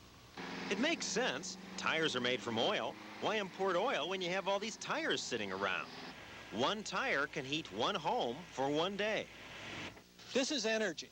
People call it garbage. Gordon Marker of Oxford Energy is one of the engineers who's making it work. Each one of these tires is 2.5 gallons of oil, which can be created, transformed into electrical energy. So here is private enterprise at its best, a factory that turns an eyesore into energy and expects to make a profit doing it. Makes me wonder, why isn't it done all over the country? It should be done. It's not done here because nobody wants it in their backyard. I mean, we will wallow in our trash before we'll deal with it. That's a lot of tires. Why don't other places do what Modesto, California did? As he points out, it's the not in my backyard problem. The neighbors say, great idea, but not here. Yeah, but does it smell? I mean, does it foul up the air? Half the plant is pollution control equipment. It's been used in Germany now for 14 years. Here they just had testing in California. The air is clean. It works. So people should follow the example. I would think so. They're just about to give up on trying to build a plant in New Hampshire, however, because the local people said no. Maybe this will change their mind. Let's hope so. Thank you, John. We'll be right back. The only way to travel is Cadillac style. For 1988, Cadillac introduces a larger, more powerful V8. Exclusive. Cadillac style. There's hardly a school around without a drug problem. Schools are busy fighting drugs when they could be educating. Hire one for the construction permit. That plant would burn 9 million tires a year to generate electricity. The residents there are appalled. According to the health risk assessment, this plant is going to put out pollutants that can cause cancer, emphysema, liver damage, kidney damage, cardiovascular disorders, and nervous system disorders. And there's no environmental impact report being done. The people of the Inland Empire are going to be guinea pigs to what's going to come out of this thing, and it's only going to create around 60 jobs. Assemblyman Steve Clute of Riverside told the protesters he will introduce a bill to prevent that plant from getting any state money. The company declined to comment on the decision or on today's protest. Wendy. Paul Johnson of Metro Traffic is standing by. Let us know if they're burning any rubber out on the freeways, Paul. Well, it's not the tires we're worried about. It's a 21,000-pound roll of paper that came. A proposed new energy plant in Rialto. And as Bob Banfield reports, they're very upset because the plant would burn a fuel that's very smelly and very dirty. This is a tire burning plant. This facility in Modesto burns chopped up old tires, a product this country apparently has a nearly inexhaustible supply of and very difficult to dispose of. The burning process fuels a steam generator that produces electricity sold to the power company. Since 1984, a Salt Lake City firm, Garb Oil Company, has been trying to build a similar plant on this property in the city of Rialto. Yesterday, the 4th District Appellate Court in San Bernardino reversed a lower court that ruled an extensive environmental impact report was necessary before this plant was built. The decision concerns many people who live in the Rialto area. I can't believe that anyone should be subjected to this. It's a death plant without an environmental impact report. The fact that it's experimental and would be the first tire burning plant of this technology in the world just scares me to death. And without an environmental impact report on something experimental, you can't feel but being a guinea pig. My chief concern is the odors. First of all, realize when we go to fires of this magnitude, it does produce a tremendous amount of black smoke, and it does produce a tremendous amount of odor. The attorney for Garb Oil was in court today and not available for comment. Garb Oil still cannot apply for building permits until some other legal issues are resolved. But yesterday's ruling was certainly a victory for the developer. Bob Banfield, Channel 7 Eyewitness News, Rialto. Coming up next here, commentator Bruce Hershenson joins us to talk about statehood for Puerto Rico. And President Bush makes a surprise statement on gun control. They're about to continue the fight. Conan Nolan reports. We realize this is just garbage, plain garbage. This was a total shock, Reaction to a major courtroom victory for backers of a controversial $60 million tire burning plant in the city of Rialto. A plant which would burn 27,000 used tires a day and produce an estimated 340 tons of air pollution each year. The 4th District Court of Appeal ruled that the Garb Oil Company of Salt Lake City, Utah, did not need to conduct a thorough environmental review of the project. That's because when the tire burning plant was first proposed in 1985, neither the city of Rialto nor the South Coast Air Quality Management District required one. 8 cities in the counties of Riverside and San Bernardino sued to stop construction of the plant, which would turn rubber into electricity. Everybody with any kind of common sense that lives in this area knows that with the kind of smog problem that we have, that is starting up again now for this year, that's just a ridiculous project. The ongoing debate over the plant has grown bitter between those who say it's an environmental nightmare and proponents who sent out a videotape implying the plant would help prevent the spread of AIDS. None of the politicians or the 3 medical doctors who have joined the lawsuit to halt construction of the Rialto power plant have informed you of the very real dangers you face from health problems that may occur or are already occurring from diseases transmitted by the vectors that live and breed in scrap tires. Who will be next? The president of the Garb Oil and Power Company declined comment on this latest legal victory, pointing out there are other issues still to be resolved in court, including whether the plant may violate federal clean air requirements. But for now, the most controversial project in years to hit the Inland Empire is a major step closer to reality. Conan Nolan, Channel 4 News, Rialto. Shades of the future. The state wants to put carpool lanes 18 miles long in the Bay Area, all along Interstate 80. Extensive environmental impact report was necessary before this plant was built.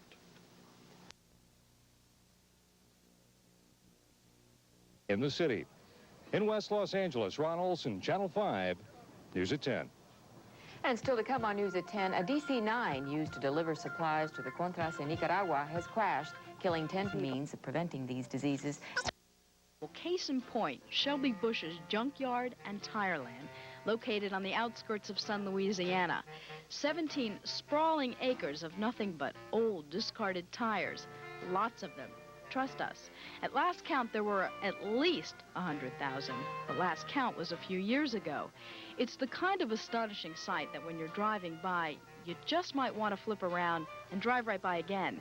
There's no admission charge to get in here. You see, it's not open to the public.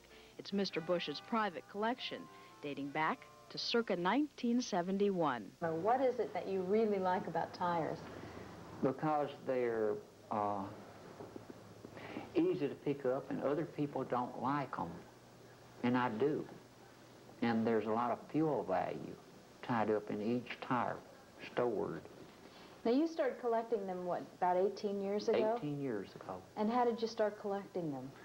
Well, I just decided that I needed something to keep me busy and keep me occupied.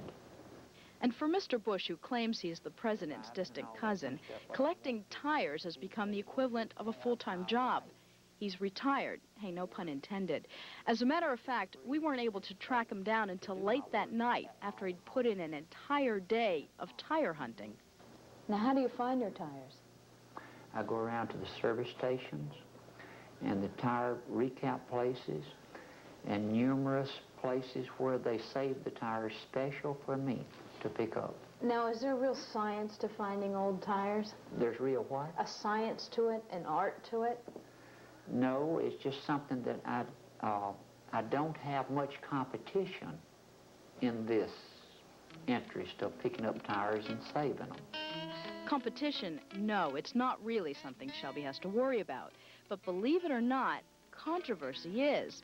Shelby's neighbors are not quite as enthusiastic about his hobby as he is. He doesn't bother anybody. It's just an eyesore to people, you know, and they just tired of seeing them. These piles stand about 8 feet tall. It's sort of a tire graveyard, something Shelby Bush is quite proud of. But his neighbors see it as a breeding ground for rats and mosquitoes and even a fire hazard. It's just, they had a fire not too long ago, and it smoked up. They could see it as far as Macomb, Mississippi. The first fire was caused from a cigarette that somebody threw out on the road, and it followed the dry grass right on over to the piles of tires there. It burned up only about 10,000 or something. Now, when a fire is grand enough to be seen in the next state over, chances are just maybe the folks in your own neighborhood are going to notice as well. And of course, they did. And so it's not surprising they were unhappy about it, unhappy to the point where they went to court and filed a complaint against Mr. Bush, ordering him to remove his tires. What do people tell you to do with these tires? Who? Your neighbors, for instance. What do they tell you should do with these tires? The one neighbor was at the council meeting. Whenever I asked him this question, I said, well, what do y'all want me to do with the tires? He was the only one that spoke up and said, eat them. Now, we're talking about the love of Shelby's life. More important than any material object, even more important than his living conditions. He hangs his hat and other accoutrements inside this old bus. You're quite passionate about these tires, aren't you? Sure. Why? Because I like them. I've got used to them and everything. It hurts me to see one burn even. So Shelby took it upon himself to find a solution to the tire problem. He bought another piece of land right in downtown Sun. It's about a mile down the road from the junkyard and tire land. He moved about 7,000 tires there when he was served with another court injunction, this time from the village of Sun, stating he had 24 hours to remove his tires. Bill McGee is the town's lawyer. The property he bought, together with his property, surrounds the new post office that was just built in the village. The village residents believe that the tires pose a health hazard. Does the town have any suggestions as to what Shelby Bush should do with these tires? Well, just get him out of the village. In other words, he's in a catch-22, I believe. The parish doesn't want him to maintain them on his property outside the village. The village doesn't want him to maintain the tires inside the village, so I don't know where he goes with them from here. If you do have to move the tires. Move them. If you absolutely have to. Practical. That's not going to happen. It's not practical. Mr. Bush plans to represent himself if this goes to trial. In the meantime, he's hoping someone will see the economic value in his tires and purchase them. That's what's been my goal for 18 years, to accomplish enough of a stockpile that it would pay me to get the machinery to recycle them. That's the only main reason why I have collected tires for 18 years, for recycling. We're with you, Shelby. And about all that criticism, we're tired of it. Now, a pair of Playboy pinups, including LaToya Jackson, are back in the headlines. At least those two and more. The ladies of the layouts are leading the news of the nudes. Who wrote all this? Generations to come. Anyone have any thoughts? Hollow, so if they burn both on the inside and the outside, and if you get water on the outside to cool them, you end up not getting it on the inside, so it burns on the inside. As soon as you take the water away, the outside catches fire. In other cases, the problem is, too, that once it gets hot enough, it sustains itself, and the oil essentially comes off of the tire because the tire is decomposing and breaking down into the oil, almost melting down. And what about using chemicals if you can't? I mean, they are using chemicals, aren't they? Well, they can be more effective in that they keep the water on the tire a little longer, but still in the end result with that many tires burning and that much heat, even the chemicals that are on the tires will evaporate off, and they themselves will sometimes burn. Can you not break up the sort of body of the tires there so that the fire is easier to deal with? In some cases throughout the United States where the fires have been small enough, we have literally taken bulldozers and backhoes and pulled tires out, drenched them and put them out, and then put them to the side and tore the fire apart little by little and cleaned it up that way and essentially put it out. With as many tires that are burning there, it will take a long, long time to do it. You're essentially doing it 3 or 4 tires at a time. Mr. Palter, give us a sense. You've been at the site of this current fire that's burning. Give us a sense of what the problem is there and how and why it is that fire got underway in the first place. I understand they believe that arson started it, but should that fire ever have been allowed to get to that point?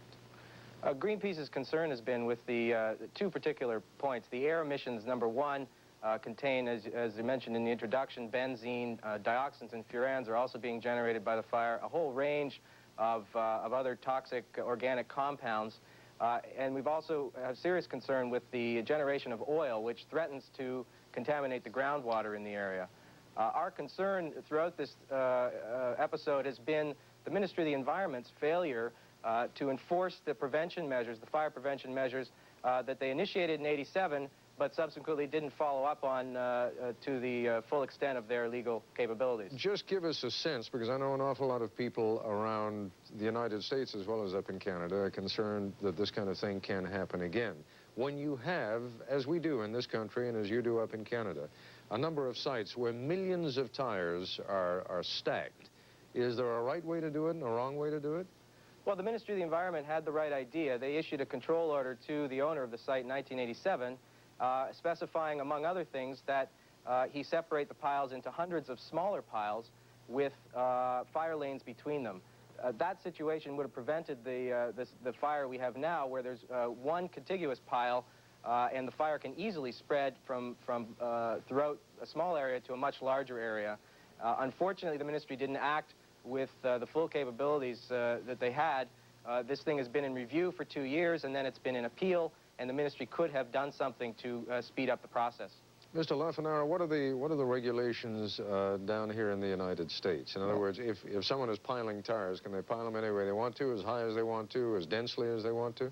There are local laws restricting them in many areas. As of last count, there were 13 states that have issued regulations to basically do what Jay just said, dictate what the spacing would be and what the length and height of the piles would be to reduce the size of the fires. Let me ask the question another way. In how many different locations around the United States would you estimate there are just huge piles, acres and acres of millions or even hundreds of thousands of tires sort of randomly piled around, creating that kind of a fire hazard? There are no national registries of tire piles, but there are literally thousands of those. We had reports last year of 87 fires, tire fires from tire piles. And how does that relate to years past? In 1986, there were 46 fires reported. So we're basically doubled in the last 2 years. And inevitably, do those fires go on for days, weeks, even months? Well, they can, depending on the size of the pile, they can last up to 8 months, as they did in Frederick County, Virginia fire. And in some cases, we've been successful in putting them out in a couple of days. All right, gentlemen, we're going to take a break. When we come back, we'll be joined by the head of a firm that believes it has the answer to making use of these mountainous piles of junk tires and protecting the environment at the same time. The Infiniti Q45 sedan doesn't compromise performance for comfort or a luxury feel for raw power. Company has a plant in Modesto, California that sits next to the largest tire dump in the country, some 35 to 40 million junk tires. The plant, the first of its kind in the nation, uses a controlled burning system to transform the tires into fuel used for electric power, which is sold to a Western utility, Pacific Gas and Electric. The chairman of Oxford Energy, Robert Coleman, is with us now live in our San Francisco bureau. And it sounds so easy and logical, I wonder, Mr. Coleman, why everybody doesn't do it.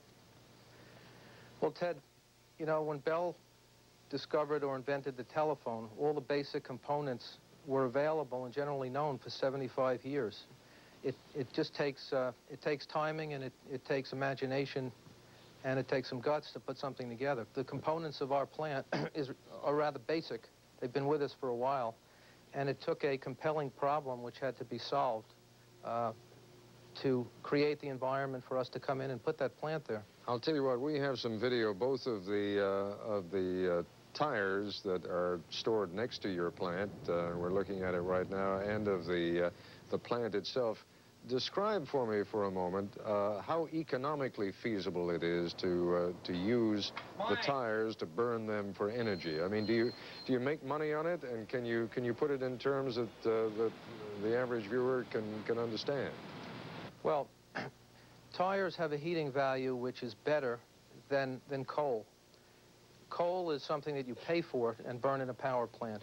We generally get paid to take tires, so we have a negative fuel cost. So presumably, if you can build a power plant which will burn conventional fuels and be profitable, then our plant, which has a fuel which we get paid to receive, should be even more profitable. Now, profitable, that part I can understand, but what about the cleanliness of it? I mean, obviously here on the one hand, we have a totally uncontrolled fire up in Canada, and people are worried about the noxious fumes, and they're concerned about the gas seeping into, I mean, the oil seeping into the groundwater. You don't have that problem, but what about the fumes? How do you contain it so that indeed the burning process is clean, and what do you have left after you've burned the tires? We have state-of-the-art environmental control systems. About half our plant is pollution control equipment.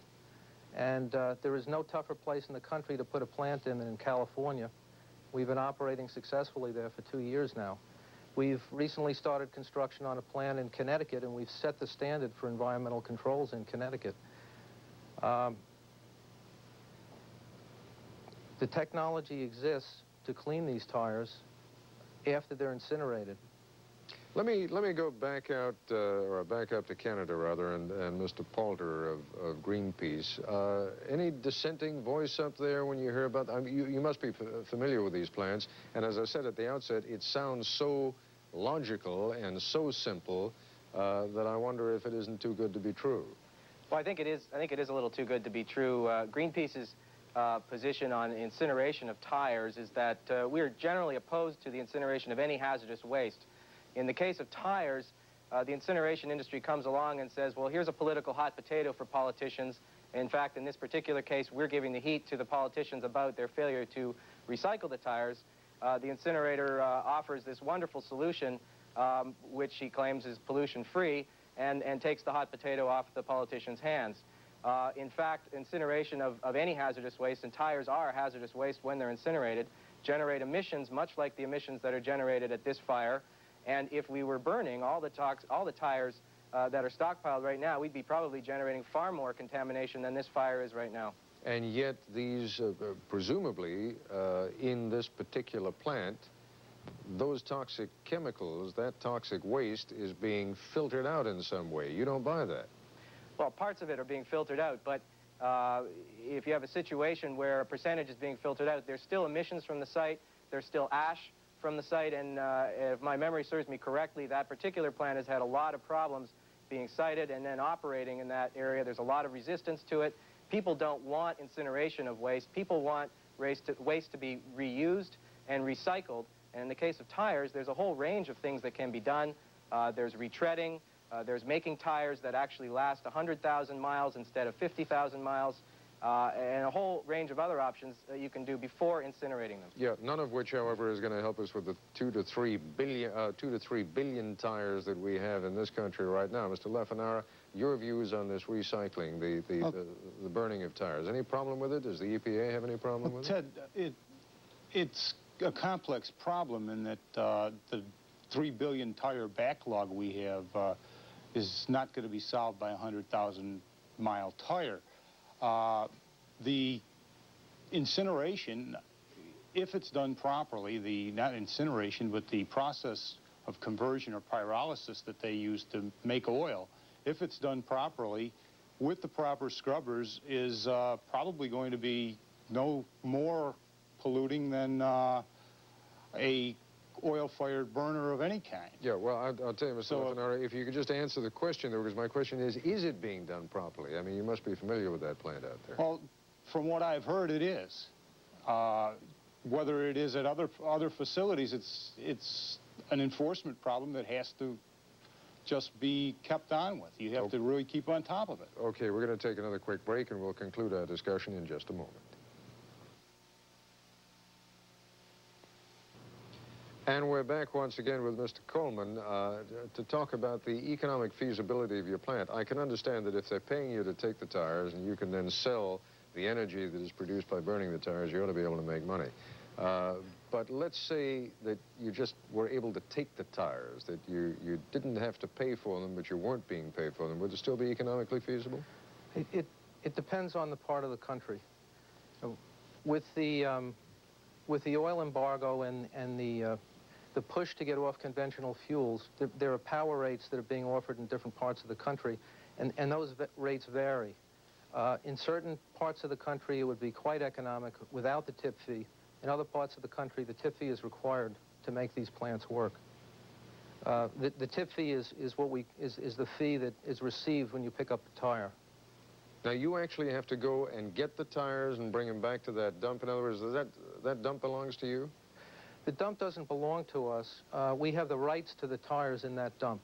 But we are in the tire collection business. We're the largest collector of waste tires in the country right now. We have trucking fleets on both coasts.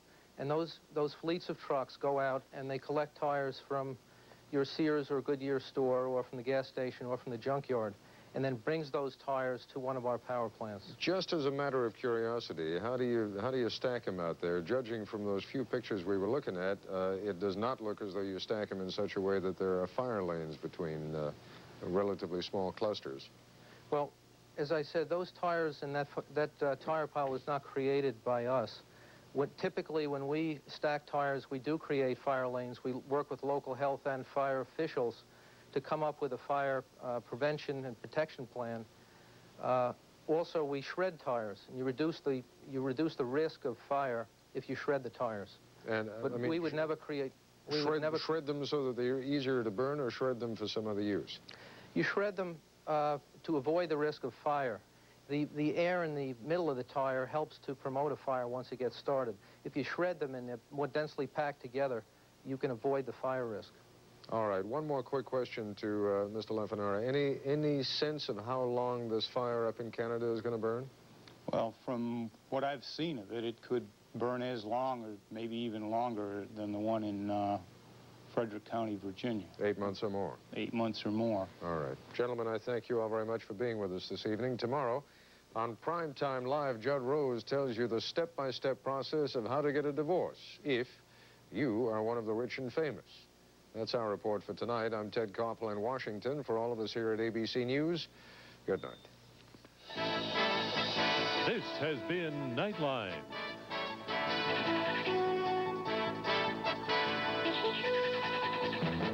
This has been a presentation of ABC News.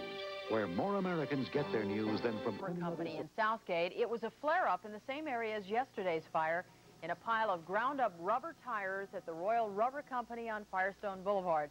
County Fire Department had left it yesterday thinking it was out, but they had to come back again today with 4 engine companies to finish the job. The rubber that was burned was ready to be recycled as rubber mats, and fortunately in this case no one was hurt. The LA County Board of Supervisors decided today to delay any call for a grand jury investigation. Tires are afire. Now, the fire department there has given up hope of putting them out. Flames from the tire dealership sent up a huge cloud of thick black smoke over the northern part of Lincoln, and firefighters found that when they poured water on the flames, they just made the smoke worse. Firefighters hope the blaze will burn itself out in a couple of days. They believe it was deliberately set. What a mess. The eastern Sierra Nevada mountains were rattled again today. An aftershock measuring 3.8 on the Richter scale struck near the northern California town of Bridgeport. Seismologists with the U.S. Geological Survey say this afternoon's jolt was the largest. Heavy traffic means more than getting home late. When the rubber meets the road, the result can mean increased maintenance costs, and it can have a major impact on our environment. Rougher roads also mean tires wear out sooner. It's been estimated that 280 million tires are discarded in America every year. Burning them causes noxious smoke, and burying them quickly overflows landfills. Because of this, many states have banned both kinds of disposal for worn-out tires. More cars, deteriorating roads, piles of tires. It's a vicious economic and environmental circle.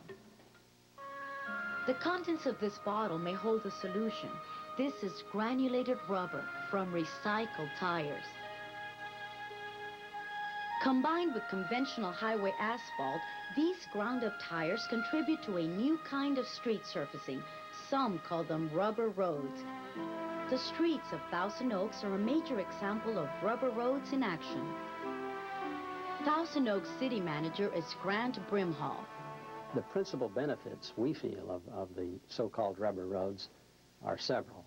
First of all, we're doing some very good recycling. In our community last year, we had about a $3 million contract, but which was more expensive than the normal system, but we were also able to keep 170,000 tires out of the dump.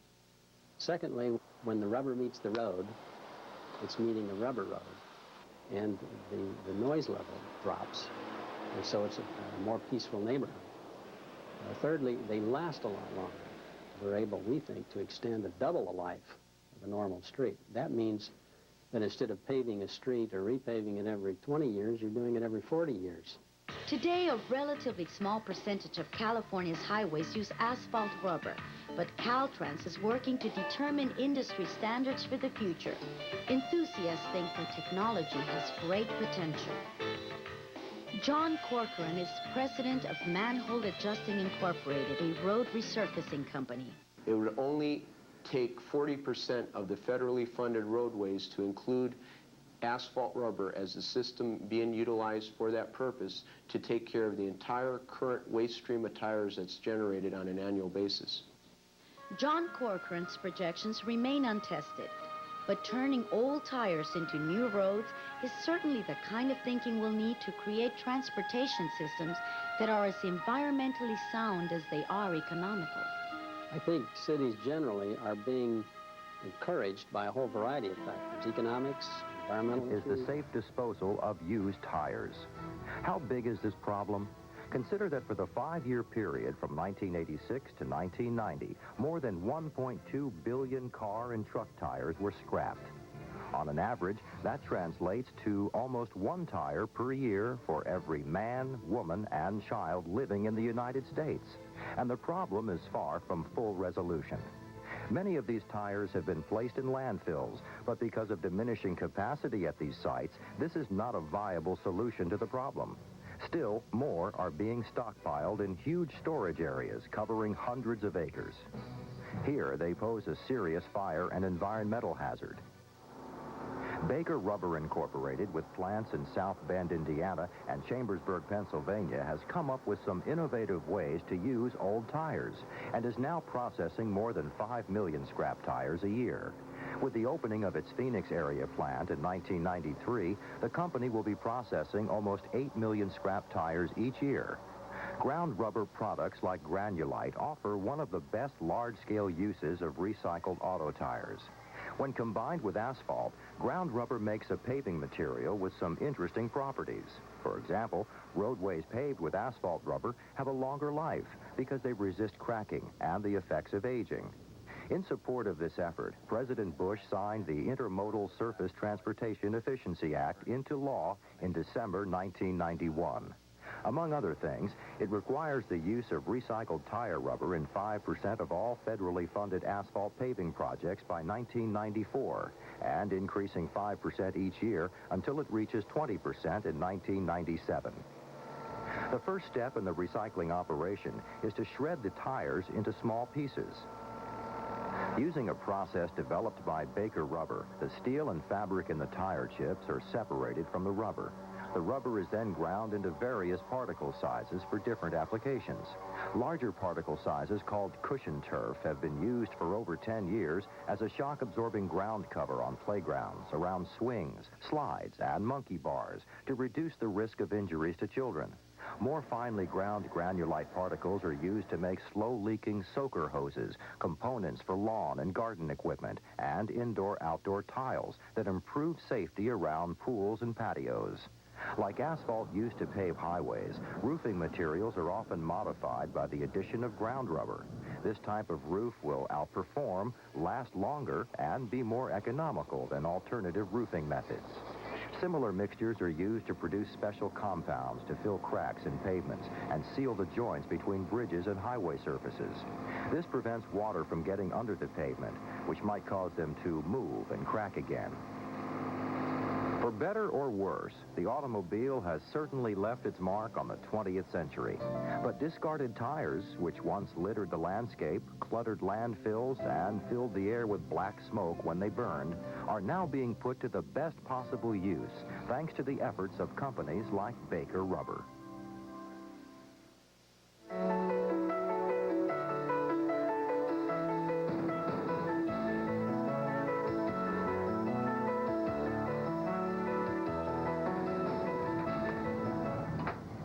Aerosol sprays, although they no longer contain the CFCs or chlorofluorocarbons that damage the ozone layer, their hydrocarbon propellants can still contribute to air pollution.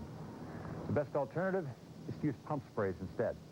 Today's Environment explores another environment-saving solution. New discoveries and inventions are constantly improving our living conditions and way of life. But like the discovery of fire by prehistoric man and every invention since, these new technologies don't come free. They all have an impact on the environment. To illustrate, let's take a look at electricity. In little more than 100 years, it has completely transformed the way we live. We depend on it so much that when we lose power, everything comes to a grinding halt. In the quest to meet the demands, electricity is produced by nuclear fission and burning fossil fuels. In addition, hydroelectric plants provide an alternate source of energy. Of all these, hydroelectricity stands out, relying on the force of cascading water. This low-cost renewable source of power is the most friendly to the environment. Take, for example, the Washington Water Power Company, which operates 9 hydroelectric plants in the inland northwest of Washington, Idaho, and Montana. The company's Cabinet Gorge Dam on the Clark Fork